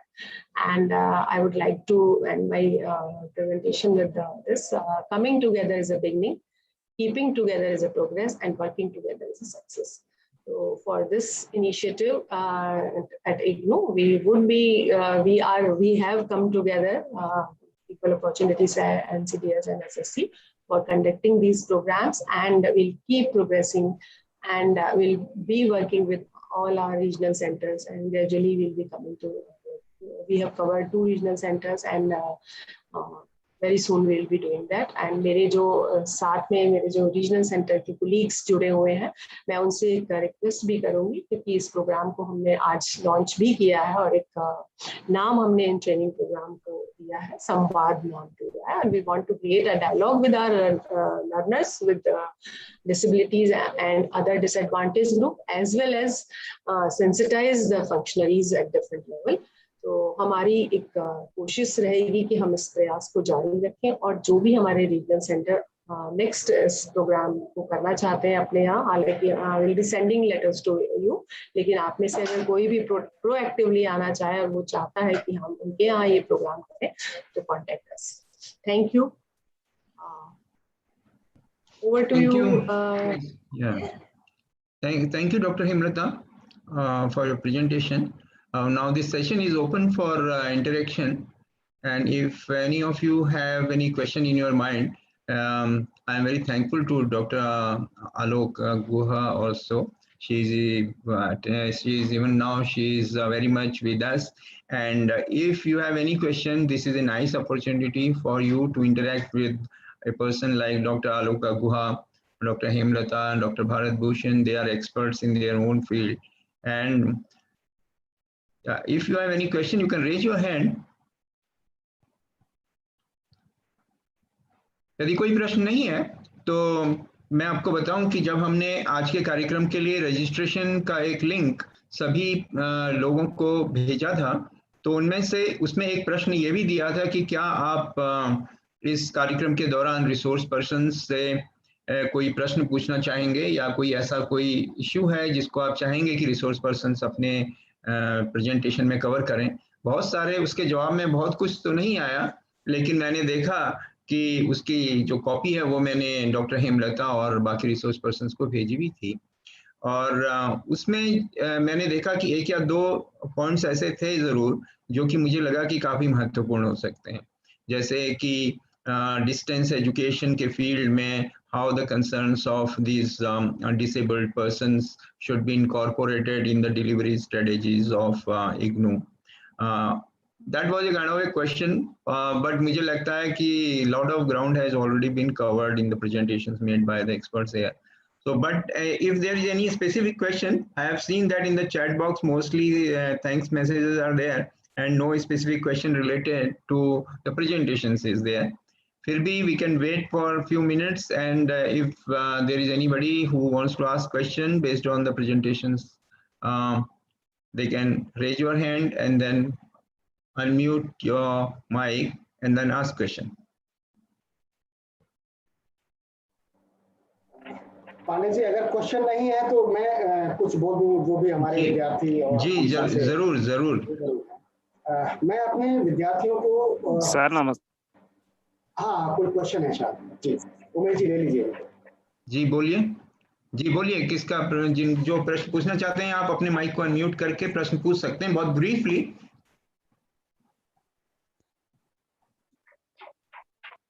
Myself Suvendu जैना। हाँ, आप परिचय दीजिएगा आप अपना और प्रश्न पूछिए। सर मैंने जो BLI कोर्स IGNOU में कर रहे थे, हमने तो स्कॉलरशिप अप्लाई किया था पानी से। ओके शुभेंदु, आपका प्रश्न मैं अभी अपना मोबाइल नंबर यहाँ पर चैट बॉक्स में लिख देता हूँ, आप मुझसे मोबाइल पे बात कर लीजिएगा, ठीक है? और इस कार्यक्रम से संबंधित कोई प्रश्न हो तो आप पूछ सकते हैं। शुभेंदु, अभी ये कार्यक्रम की जो थीम है उससे रिलेटेड कोई प्रश्न पूछना है तो वो पूछ लीजिएगा।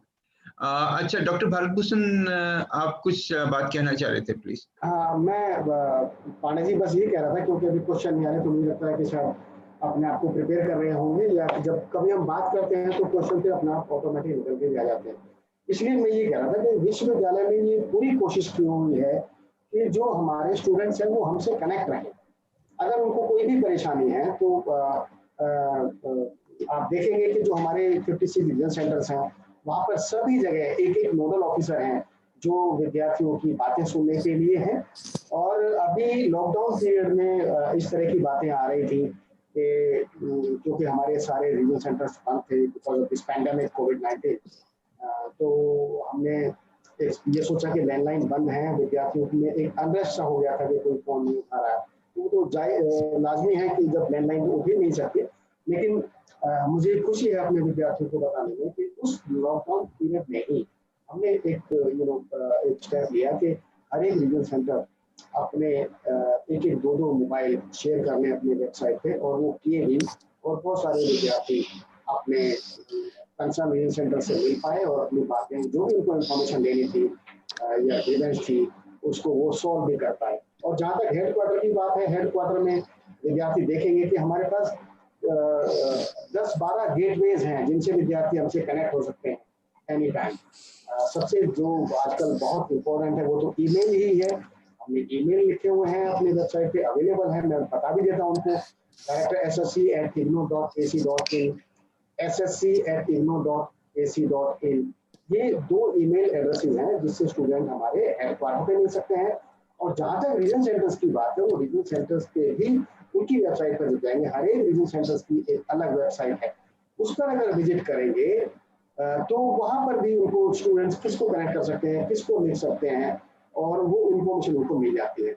इसके अलावा 2 डेडिकेटेड टेलीफोन लाइंस भी हैं हेडक्वार्टर में, जो वर्किंग डेज में सुबह 9:30 बजे से लेकर के शाम को 6 बजे तक, 5:30 बजे तक एटलीस्ट वो फंक्शन रहती है। 2957 2513 एंड 2514 ये नंबर हैं जो हमारे हेडक्वार्टर से हैं। इसके अलावा जो ईमेल्स हैं और हमारी जो पोर्टल है, आईग्राम पोर्टल, पीजी पोर्टल है, आरटीआई है, और जो हमारे अपने पर्सनल मोबाइल नंबर्स हैं, उनसे हम अपने बच्चों से कनेक्ट रहते हैं। ईमेल आप लिख सकते हैं हमें, मुझे व्हाट्सएप कॉल भी करते हैं बहुत सारे बच्चे, और हम कोशिश करते हैं कि हम सबकी कॉल्स को एकोमोडेट कर पाए। बट मुझे विद्यार्थियों से सिर्फ इतना ही कहना है कि कभी कभी उनको लगता होगा कि ये जो 2 नंबर मैं बता रहा हूँ आपको, खासकर अगर वो बच्चे उस पर ट्राई करेंगे और उनको लगता है कि हमारा फोन नहीं उठ रहा, तो एक तो मैं ये कोशिश करता हूँ कि फोन वो हमेशा फंक्शनल रहे।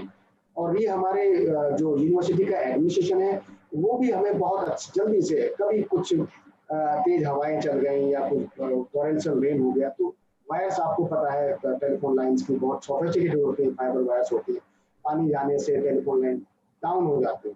लेकिन फिर भी हमारा जो एडमिनिस्ट्रेशन है उसकी सपोर्ट हमें बहुत है। जैसे ही हम उनसे रिक्वेस्ट करते हैं कि ये जो टेलीफोन लाइन्स हैं ये हमारी लाइफ लाइन है बच्चों के साथ मिले रहने की, वो बहुत कोशिश करते हैं कि वो विद इन नो टाइम उसको रिस्टोर कर दें। तो कभी अगर उनको लगे कि टेलीफोन हमारा काम नहीं कर रहा है, उसकी वजह 2 हो सकती है। एक तो ये कि वो टेलीफोन अगर फंक्शनल है तो उस पर बच्चे ऑलरेडी कुछ ना कुछ बात कर रहे होते हैं, और वो अगर थोड़ा पेशेंस रखें, तो ये होता है हमेशा, हम भी जब विद्यार्थी थे तो ऐसा ही लगता था कि कुछ नहीं कर रहे हैं, थोड़ा पेशेंस रखें तो उनकी टेलीफोन कॉल जरूर लग जाती है। तो यही मैं पांडे जी ऐड करना चाह रहा था। जी थैंक यू डॉक्टर भारतभूषण, आपके ये इंफॉर्मेटिव जो एडिशनल इनपुट है उसके लिए बहुत बहुत धन्यवाद। अब मैं आग्रह करूंगा, इस टेक्निकल सेशन की अध्यक्षता कर रही हमारे समकुलपति प्रोफेसर सुमित्रा कुकरेती मैडम से आग्रह करूंगा कि वो सभी पार्टिसिपेंट्स को अपने आशीर्वचन दें और इस कार्यक्रम के बारे में अपने कुछ शब्द से हमें लाभान्वित करें। Professor thank you doctor Pandey ji. मेरी आवाज आ रही है? जी आ रही है। Okay. Professor Nageshwar Rao ji, honourable vice chancellor IGNOU, doctor S K. Mahapatra, Director RST. I assume both of them are present. Chief guest of this webinar, Dr. Aloka Guha, former Chairperson, National Trust, Government of India, Dr. U.C. Pandey, R.D. Bhopal, Dr. Bharat Bhushan, Dr. Hemlata, Regional Directors, and other participants. Good afternoon to all. Since morning, I was carefully listening to the deliberations in this webinar, and it was really, we had a really wonderful information on rights of persons with disabilities and other underprivileged groups. Dr. Aloka Guha very elaborately expressed about the rights of disabled persons in India and abroad. Later on, we heard Dr. Bharat Bhushan and Dr. Hemlata, and both of them made themselves completely clear on what NCDS is doing and what Equal Opportunity Cell is doing in IGNOU. Few decades ago, a research was conducted on the problems of disabled in India. Though now that term has also been banned. Actually, it is not considered very appropriate. But the findings of that research were that in a country like India, the numbers of disabled are so large, their problems are so complex, and resources available in the country are so scarce, and societal attitude was so damaging that it is only legislation which can eventually bring about a substantial change in a uniform manner. Though all of us understand very well that legislation cannot radically change the fabric of the society in a short span of time, it can nevertheless increase accessibility of the disabled to education, employment, and all other walks of life. We all know that keeping this need in focus, Government of India has enacted Rights of Persons with Disability Act in 2016 with the purpose to include the persons with disability in the mainstream of society. As per the regulations of UGC and norms and directions of all apex bodies of professional courses, all educational institutions have to work towards implementing the provisions of RPWD Act. This act has provisions for the benefit of persons with disabilities covering health, education, vocational education, employment, accessible environment, etc. और जैसा कि अभी इससे पहले doctor Hemlata ने अपने lecture में बताया, we all are completely aware of this fact that initially there were just 7 categories of disability which were covered by the legislation, and they were blindness, low vision, leprosy cured, hearing impairment, locomotor disability, mental retardation, and mental illness. But now the situation has changed, and now the number of these disabilities is 21. I believe that out of these, the person with mental illness are more difficult to identify. Perhaps because of the stigma associated with mental illness. We need to adopt some special strategy to identify them and to bring them into mainstream in society.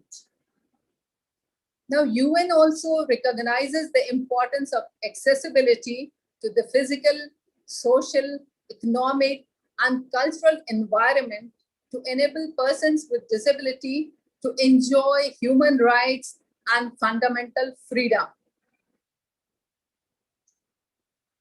I know all of you would be unanimously agree on the fact that persons with disability are integral part of our society.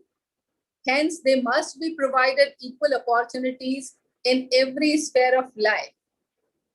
So, with the purpose to implement the provisions of RPWD Act, NCDS has conducted sensitization program at IGNOU headquarters, and now the center wants to carry this forward by conducting more such sensitization programs in collaboration with all its regional centers, and this program is just the beginning.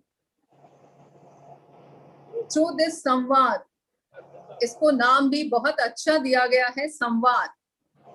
So through this संवाद, NCDS, Equal Opportunity Cell, and Regional Center Bhopal have aimed to raise sensitization towards the categories of disabilities, rights of persons with disabilities, and underprivileged category students. Through this virtual mode program, the needs of learners with disabilities and other underprivileged categories can be addressed in a better way. I'm sure that these programs will be highly beneficial for the target groups, and the overall objectives of these programs for reaching the unreached learners will be achieved. Through this program, we also aim to increase sensitization of functionaries at regional centers and learner support centers. Actually, that is the main motto behind organizing this program. The personal interaction with the learners at regional centers, even if through virtual mode, will definitely contribute in increasing the confidence of learners in IGNOU, and in the long run, it will lead to more enrollment of learners from these specific categories. मैं आज के इस कार्यक्रम के आयोजन के लिए NCDS, equal opportunity cell और रीजनल सेंटर भोपाल को बहुत बहुत बधाई देती हूँ।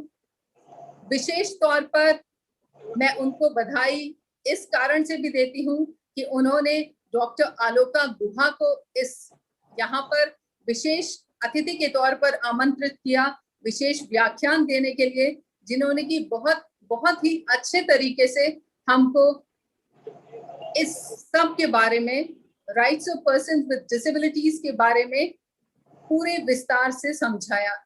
मुझे आशा ही नहीं, पूरा विश्वास है कि भविष्य में हम ऐसे बहुत सारे कार्यक्रम करेंगे और इनके द्वारा जो हमारा टारगेट ग्रुप है, rights of persons with disabilities and under privilege students, under privilege learners, ये सब इससे बहुत अधिक लाभान्वित होंगे। एक बार पुनः कार्यक्रम आयोजन करने के लिए मैं doctor U C Pandey, doctor Hemlata ji, doctor Bharat Bhushan तीनों को बहुत बहुत बधाई और साधुवाद देती हूँ। Thank you. बहुत बहुत धन्यवाद मैडम आपके आशीर्वचनों के लिए। मैं देख रहा था जैसे चैट बॉक्स में कुछ प्रश्न अभी कुछ पार्टिसिपेंट्स ने लिखे हैं। यदि आपकी अनुमति हो तो हम उनको ये क्या चांस दे दें कि वो अपना प्रश्न पूछ सकते हैं? बिल्कुल बिल्कुल, वास्तव में प्रोग्राम इसी के लिए है। जी, डॉक्टर रजनी गौतम हैं और उन्होंने कुछ प्रश्न लिखे हैं। डॉक्टर रजनी गौतम, अगर आप ऑनलाइन हैं तो आप अपने माइक को अनम्यूट करके अपना प्रश्न पूछ लें। मैं देख रहा था कि 2-3 प्रश्न आपने लिखे हैं। Yes sir, good afternoon. जी, good afternoon doctor Pandey, doctor Sumitra, doctor Hemlata. Myself, Dr. Rajni Gautam, counselor, IGNOU. Ma'am, my question is, sometimes we see violation of rights of disabled and also to their harassment in our society. We have seen number of times people making fun of mentally challenged persons. My question is, where such incidents are required to be reported, and further, what can be done to educate the people to stop their involvement in such unhuman and insensitive activities? How can IGNOU contribute to create awareness among general people to make people sensitive about the issue? Thank you doctor Rajni Gautam, आपके प्रश्न के लिए बहुत बहुत धन्यवाद। और यदि हमारे पैनलिस्ट में से कोई इस प्रश्न का जवाब देना चाहते हैं, doctor Hemlata please. Yes Umesh ji, Rajni ji, बहुत वैलिड आपने क्वेश्चन उठाया और ये बात हम लोग शुरू से कहते रहे हैं कि बहुत जरूरत है कि हम अवेयरनेस इसके बारे में लोगों तक पहुंचाएं। और इग्नू के माध्यम से अगर मैं आपको बताना चाहूंगी कि हमारा जो ज्ञान दर्शन चैनल जो है हमारा, जो उस चैनल के माध्यम से हम समय समय पर डिफरेंट डिसेबिलिटीज को लेकर टेलीकॉन्फ्रेंसिंग प्रोग्राम्स करते रहते हैं। और जो प्रोग्राम हमारे ज्ञान दर्शन चैनल के प्रोग्राम है वो दूरदर्शन तक पहुंचते हैं। और उन प्रोग्राम्स का पर्पस यही है कि हम जो पर्सन विद डिसेबिलिटीज हैं उनकी फैमिलीज तक ये बातें पहुंचाएं। इसके साथ साथ हम हमारा जो रेडियो FM रेडियो ज्ञानवाणी जो है उसके माध्यम से भी हम इस तरह के प्रोग्राम्स करते रहते हैं। और क्योंकि आपका इस तरह का ये रिक्वेस्ट आया और हम अभी ये चीज कर भी रहे हैं, तो हम लोग और कोशिश करेंगे कि इनको अपने रीजनल सेंटर्स के थ्रू और पब्लिसाइज करने की बात करें। क्योंकि पिछले बार जब लॉकडाउन हुआ तो उस वक्त हमने हर हफ्ते 2 महीने तक लगातार हर हफ्ते I was doing radio program. हम अपने स्टूडियो से अपने लर्नर्स के साथ जुड़ जाते थे और कि किस तरह के अब लॉकडाउन हुआ है तो उस वक्त आप क्या करें, आपकी फैमिलीज कैसे करें, सपोर्ट करें, इस वक्त टेक्नोलॉजी कैसे सपोर्ट कर सकती है, अगर ऑटिस्टिक लोग हैं तो उनकी मदद किस तरह से की जा सकती है, और जनरल इश्यूज के बारे में बात हम लोगों ने की। तो इस तरह की जो कार्यक्रम है हम लोग कर सकते हैं। और जैसे आपने कहा कि अगर उनके साथ कुछ इस तरह का डिस्क्रिमिनेशन हो रहा है तो उसके लिए समाज के लेवल पे काम करने की जरूरत है। और हमारे पास जो लीगल एक्शंस है, एक्चुअली लीगल एक्शंस तो लेना है, उसके लिए कोई वायबल ऑप्शन होता नहीं है। लेकिन पहली बार एक ऐसा हुआ है कि right of person with disability act आया है कि अगर पर्सन विद डिसेबिलिटीज के साथ कोई डिस्क्रिमिनेशन करता है, कोई उनके राइट्स का वायलेशन करता है तो उसके ऊपर जुर्माना भी हो सकता है। तो ये तो रही लीगल एक्शन की बात, लेकिन बात ये है कि हमें जरूरत है एक अवेयरनेस फैलाने की, लोगों को इसके बारे में बताने की, ताकि इस तरह का व्यवहार को हम रोक सकें। तो अगर हमारे साथ, हम में से आप, हम में से कोई भी अगर वहां है, हमारे सामने इस तरह का व्यवहार हो रहा है, तो हमें शायद जो लोग कर रहे हैं उनको ये बताने की जरूरत है कि उनके साथ इस तरह का व्यवहार ना करें। उनको, इन बच्चों को, अगर इंटेलेक्चुअल डिसेबिलिटी वाले बच्चे हैं तो वो उस बात को उस लेवल तक नहीं समझ सकते हैं, या अगर कोई लो विजन वाला बच्चा है और उसकी मजाक कोई कर रहा है, हमारे सेंटर पे कोई लोग आ रहे हैं तो उसका जो मजाक कर रहे हैं, तो हमें शायद वो जरूरत है कि हमें उनसे एम्पैथाइज करने की जरूरत है कि अगर हम उनकी जगह पर होंगे तो हम कैसा महसूस करेंगे, तो वो एक काम करने की जरूरत है। Thank you Rajni ji. Thank you. मैं और इसमें ऐड करना चाहता हूँ जी जी मैडम जी चेयरपर्सन, मैं परमिटेड टू से समथिंग जी। मैं ये जो डॉक्टर गौतम जी ने अभी कहा, ये बहुत सेंसिटिव इशू है, और जैसा अभी हमारी चेयरपर्सन प्रोफेसर सुमित्रा कुपेरी जी ने बताया कि ये जो हम प्रोग्राम स्टार्ट किए हैं, ये हम एक पहल है, जैसा कि नाम ही संवाद दिया है, और हम ये प्रोग्राम इसलिए कर रहे हैं, और हम ये भी नहीं कह रहे कि अब हम स्टार्ट करेंगे तो सेंसिटाइज होंगे विश्वविद्यालय या हमारी सोसाइटी के लोग, लेकिन ये सच में जो गौतम जी ने अपने कंसर्न जाहिर किए, ये बहुत ही वैलिड है। और ऐसा होता है जब भी कोई उस तरह की जो किसी बच्चे में या किसी भी ह्यूमन बीइंग में अगर थोड़ी बहुत कमी है, तो उसको देख करके लोग जिस तरह से रिएक्ट करते हैं, ये सिर्फ सेंसिटाइजेशन से और एक सिविलाइज सोसाइटी में हमें इस तरह की अवेयरनेस करके ये तभी खत्म होगा, और धीरे धीरे खत्म होगा, क्योंकि एजुकेशन, हमारे संस्कार, हम ऐसे देश में हमने जन्म लिया है, हम लकी हैं कि यहाँ पर किसी चींटी को जब हम चलते हैं तो हमें ये संस्कार दिया जाता है कि कोई चींटी भी हमारे पैर के नीचे ना आ जाए, और अगर हम किसी भी ऐसे पर्सन पे हंसे देख करके या उसको बॉडी शेम जैसे कोई बात करें, तो ये बहुत ही हमारे लिए ये शो करता है कि we are not that much civilised. मैंने देखा है फॉरेन कंट्रीज में, जो अच्छी डेवलप कंट्रीज हैं, हालांकि हम ये क्लेम करते हैं कि हम बहुत पहले, सबसे पहले सिविलाइज्ड लोगों में से एक हैं, लेकिन फिर भी अभी कमियां हैं। जो डेवलप कंट्रीज हैं वो देखते हैं वहां पर कि अगर कोई भी किसी में कुछ कमी है तो उसको पहले चांस दिया जाता है कि आप चलिए, उनकी हेल्प करते हैं। ये हमारे यहाँ कुछ कम देखी गई है, लेकिन हम इस डायरेक्शन में कुछ पहल कर रहे हैं, कोशिश करेंगे कि ऐसा माहौल बन जाए और हम और इसको स्प्रेड करें कि जो सेंसिटाइजेशन है इस मुद्दे पर वो खूब बढ़े। जी thank you. Thank you doctor Bharat Bhushan. मैं देख रहा था कि डॉक्टर रजनी गौतम का जो प्रश्न था उस पर कुछ चैट बॉक्स में और कुछ रिएक्शंस आए हैं, जैसे कि डॉक्टर रागिनी ने लिखा है कि that no it is not, या it is something like that only, can IGNOU develop awareness program to educate parents, educators and people at large about types of disabilities, norms, facilities, etc. available at central level. बहुत अच्छा मुझे लगता सुझाव है कि इग्नू को इस टाइप के अवेयरनेस पैकेज बनानी चाहिए, और भी किया था। दूसरा जी, एक दूसरा डॉक्टर अभिलाष नायक साहब ने, जो रीजनल डायरेक्टर हैं इग्नू रीजनल सेंटर पटना के, उन्होंने एक सुझाव दिया है कि IGNOU can encourage and promote social entrepreneurship by training student volunteers to create awareness among people about their responsibilities towards persons with disabilities. काफी अच्छा और इनोवेटिव आइडिया दिया डॉक्टर नायक ने। और इन दोनों के चैट बॉक्स में जो इन्होंने रिएक्शंस दिए हैं, उस पर अगर आप फर्दर कुछ अपनी बात कहना चाहते हैं तो डॉक्टर। उमेश जी, मैं ये जोड़ना चाहूंगी कि जो रागिनी जी ने कहा है कि हम लोग ऑलरेडी इग्नू में पेरेंट्स अवेयरनेस प्रोग्राम हम लोग चला रहे थे, और 5 डिसेबिलिटी में ये प्रोग्राम हमारे पास था, और 3-4 लैंग्वेजेस में हमारे पास ये प्रोग्राम था, और मटेरियल भी हमारे पास है। और ये प्रोग्राम 2000 पे हम लोगों ने शुरू किया था, and we already have done that. और ये जो सेंसिटाइजेशन प्रोग्राम का जो हमने शुरुआत की है, ये उसी डायरेक्शन में एक शुरुआत है, ताकि जो फॉर्मल के अलावा, कई बार क्या होता है कि फॉर्मली तो हम एनरोल हो गए, लेकिन फॉर्मल के अलावा अगर इस तरह के सेंसिटाइजेशन प्रोग्राम्स के माध्यम से अगर हम जुड़ना चाहते हैं, तो ये शॉर्ट टर्म प्रोग्राम हमारे लिए बेहतर रहेंगे। इसके साथ साथ हम लोगों का एक और भी प्रयास है। इससे पहले भी इवन 2008 में हमने एक बुकलेट भी तैयार की थी जिसमें हमारे पास सभी तरह की डिसेबिलिटी के बारे में हमने जानकारी दी थी। और रिसेंटली अभी हम लोग एक 2 क्रेडिट का एक कोर्स हमने तैयार किया है जिसका मटेरियल ऑलमोस्ट तैयार है हमारे पास, जिसमें rights of person with disabilities के बारे में बात है। हमारा कोशिश ये है कि उसको हम सभी जो हमारे स्कूल्स हैं उनके माध्यम से डिफरेंट अलग अलग प्रोग्राम में उसको ऐड ऑन करके ऑफर करें। वो भी एक काम हम लोग एनसीडीएस ने ऑलरेडी किया हुआ है और जो मतलब अभी that is in pipeline.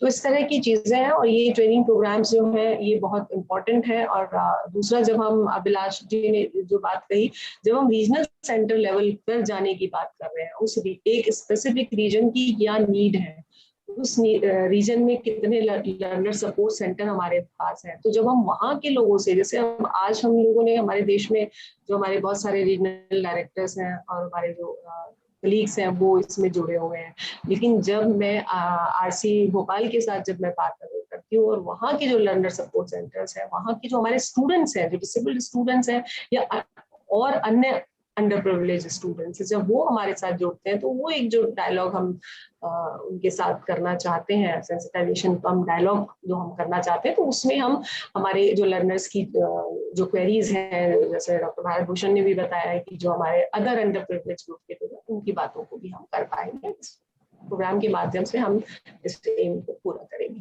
Thank you जी, thank you very much Umesh ji. जी, थैंक यू डॉक्टर हेमलता। और जैसे चैट बॉक्स में जो रिएक्शंस आ रहे थे उनमें से एक जो महत्वपूर्ण बात कई सारे पार्टिसिपेंट जानना चाहते हैं कि ई सर्टिफिकेट लेने के लिए उन्हें क्या करना होगा। एक फीडबैक फॉर्मेट हम सभी पार्टिसिपेंट्स को भेजेंगे, क्योंकि कई पार्टिसिपेंट्स ने हो सकता है यूट्यूब या फेसबुक पर इस कार्यक्रम को देखा हो, और उसमें हम आपसे कुछ सुझाव भी मांगेंगे कि किस तरीके से डिसेबल्ड स्टूडेंट्स के कंसर्न्स को पूरा किया जा सकता है। और उसमें जो हमारा फीडबैक फॉर्मेट होगा वो बेसिकली इस प्रोग्राम की थीम पर ही होगा। हम उसे 1 या 2 दिन में पूरी तरह डिजाइन करके आपको भिजवा देंगे, और जैसे ही हमें आपका फीडबैक प्राप्त होगा हम आपको ई सर्टिफिकेट इश्यू कर देंगे। उस बारे में आप आश्वस्त रहें। और अब इस कार्यक्रम को समाप्ति की ओर ले जाने का समय आ गया है, क्योंकि प्रोग्राम काफी लंबा खिंच गया, और जिस तरीके से इस कार्यक्रम का जो लास्ट जो स्लॉट है उसमें मुझे जिम्मेदारी दी गई है कि मैं फिर से एक बार और धन्यवाद ज्ञापित करूं और प्रोग्राम को समाप्त भी करूं।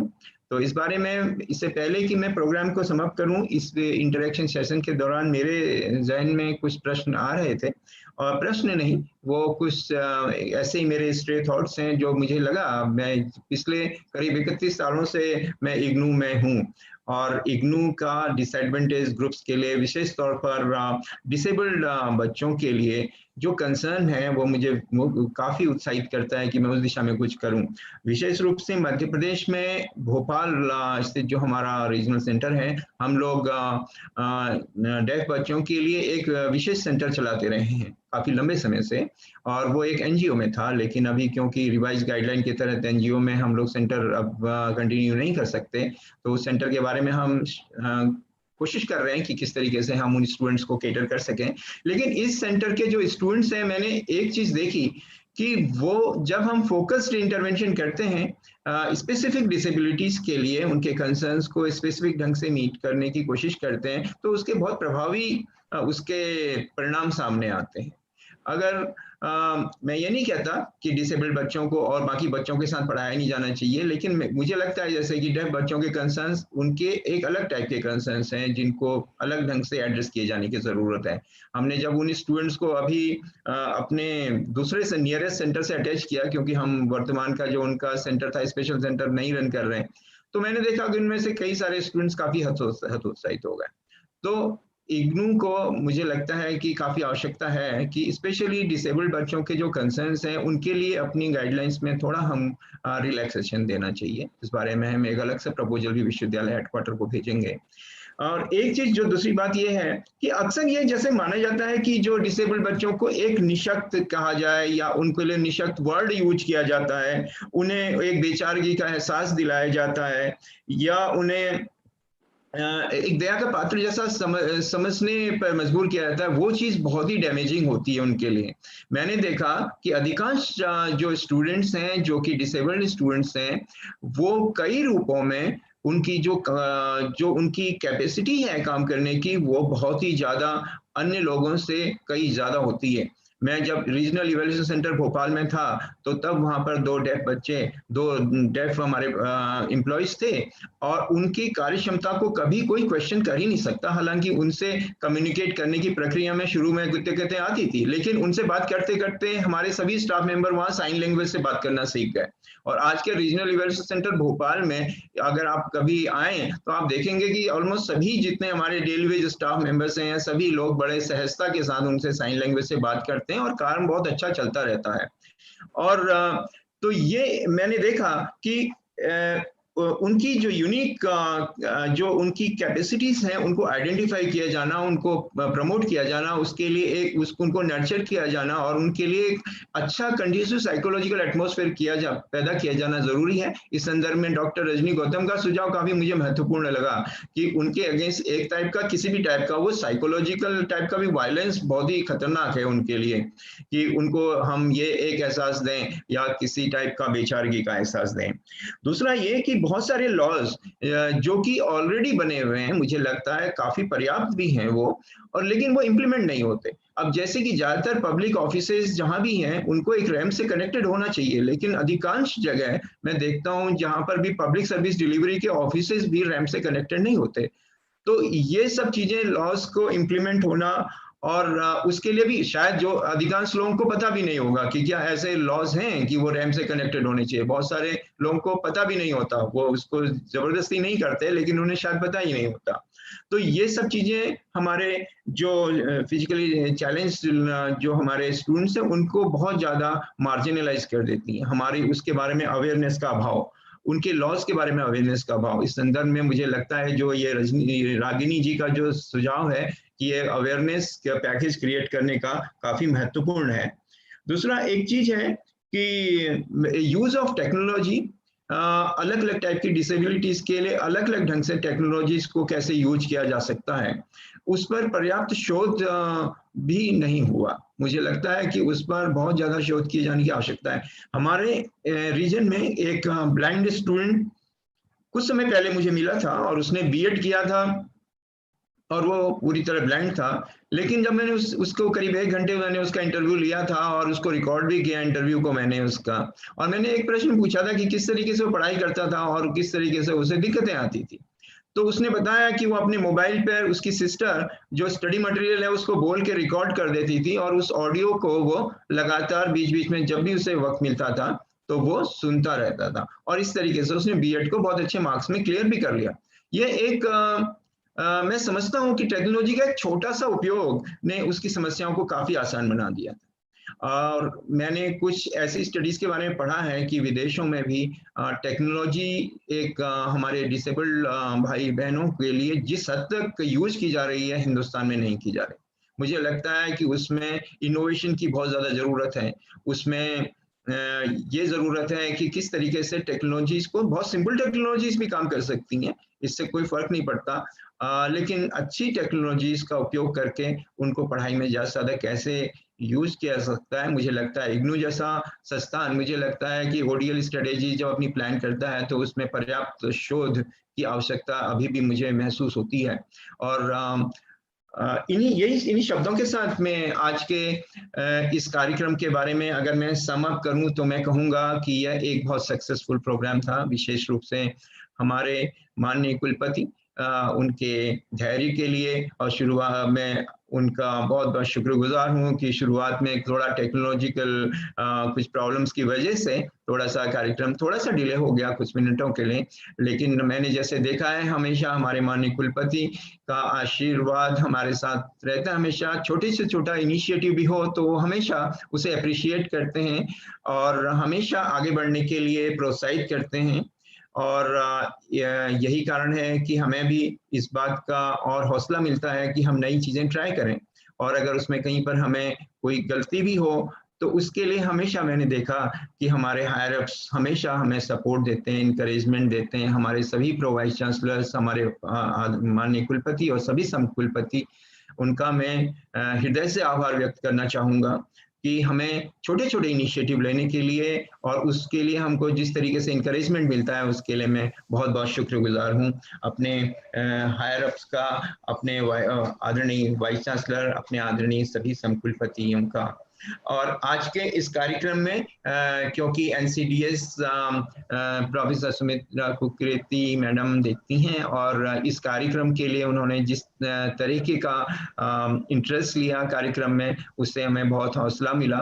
और कोशिश करेंगे हम लोग कि भविष्य में जब भी NCDS और इक्वल अपॉर्चुनिटी सेल से जुड़े, इन महत्वपूर्ण मुद्दों पर कई सारी ऐसी चीजें मेरे जहन में हैं जो मैं चाहता हूँ, और अपने हेडक्वार्टर के संबंधित रिसोर्स पर्सन्स के साथ में मिलके, और उसके लिए फिर हम आपको अपने डायरेक्टर RSD के थ्रू प्रपोजल देंगे, ताकि ये कार्यक्रम हमारे राष्ट्रीय स्तर पर भी एक RSD से प्रॉपरली कोऑर्डिनेटेड हो।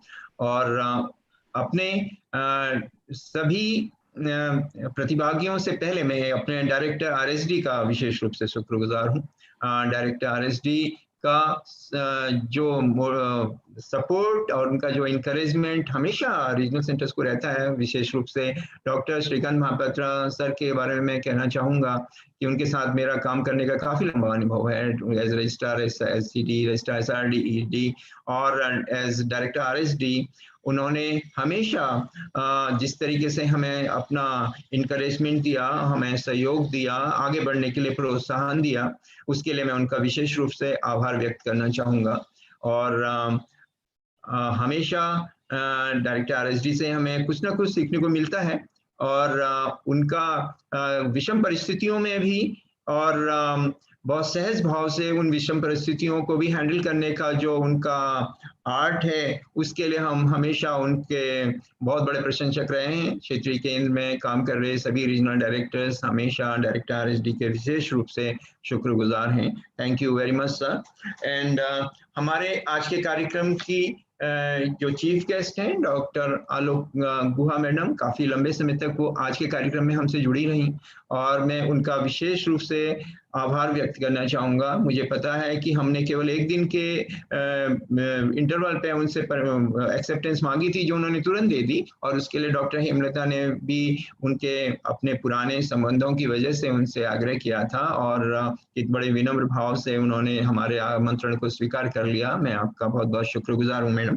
और आज के इस कार्यक्रम को हमारे CPRO जो हैं, उन्होंने बहुत ही स्किलफुली इस कार्यक्रम को फेसबुक पर और अपने YouTube पर पोस्ट किया, और जिस तरीके से वो कोऑर्डिनेट करते हैं अपने किसी भी कार्यक्रम में, मैं देखता हूँ छोटी से छोटी चीज़ को घर जाकर भी फिर से परस्यू करते हैं कि कहीं पर कोई चीज़ रह ना जाए। तो और इसके लिए मैं हमेशा उन पर मैंने देखा है, ये कार्यक्रम के अलावा पहले भी हमने उनके साथ कई बार कोऑर्डिनेट किया है अपने कार्यक्रमों को इग्नू के फेसबुक पर पोस्ट करवाने के लिए, और उनके इस विशेष सहयोग के लिए मैं उनका हृदय से आभार व्यक्त करना चाहूँगा। इसके अलावा सभी स्कूल्स के डायरेक्टर्स, हमारे इग्नू के क्षेत्रीय केंद्रों के हमारे क्षेत्रीय निदेशक, और हमारे सभी कलीग, एकेडमिक कलीग्स जो कि डिफरेंट रीजनल सेंटर्स में, और हमारे स्कूल्स के टीचर्स, उन सभी का मैं हृदय से आभार व्यक्त करना चाहूँगा कि उन्होंने इस कार्यक्रम के लिए वक्त निकाला, कार्यक्रम में पार्टिसिपेट किया। मैं देख रहा था कि जिस तरीके से हमारे कई कलीग्स ने स्कूल्स और रीजनल सेंटर के इस कार्यक्रम में पार्टिसिपेट किया, उसके लिए उनके उस वक्त देने के लिए मैं आपका हृदय से आभार व्यक्त करना चाहूँगा। और अंत में एक बार फिर इस कार्यक्रम की अध्यक्षता कर रही हमारे समकुलपति प्रोफेसर सुमित्रा कुकरेती मैडम का मैं हृदय से आभार व्यक्त करना चाहूँगा। Madam, thank you very much for your guidance, for your encouragement, and now with your permission we can conclude the session.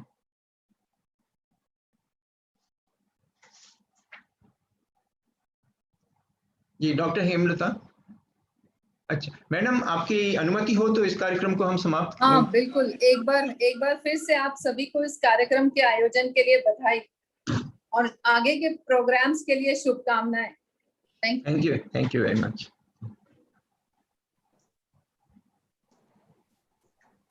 Thank you, madam. Thank you everybody.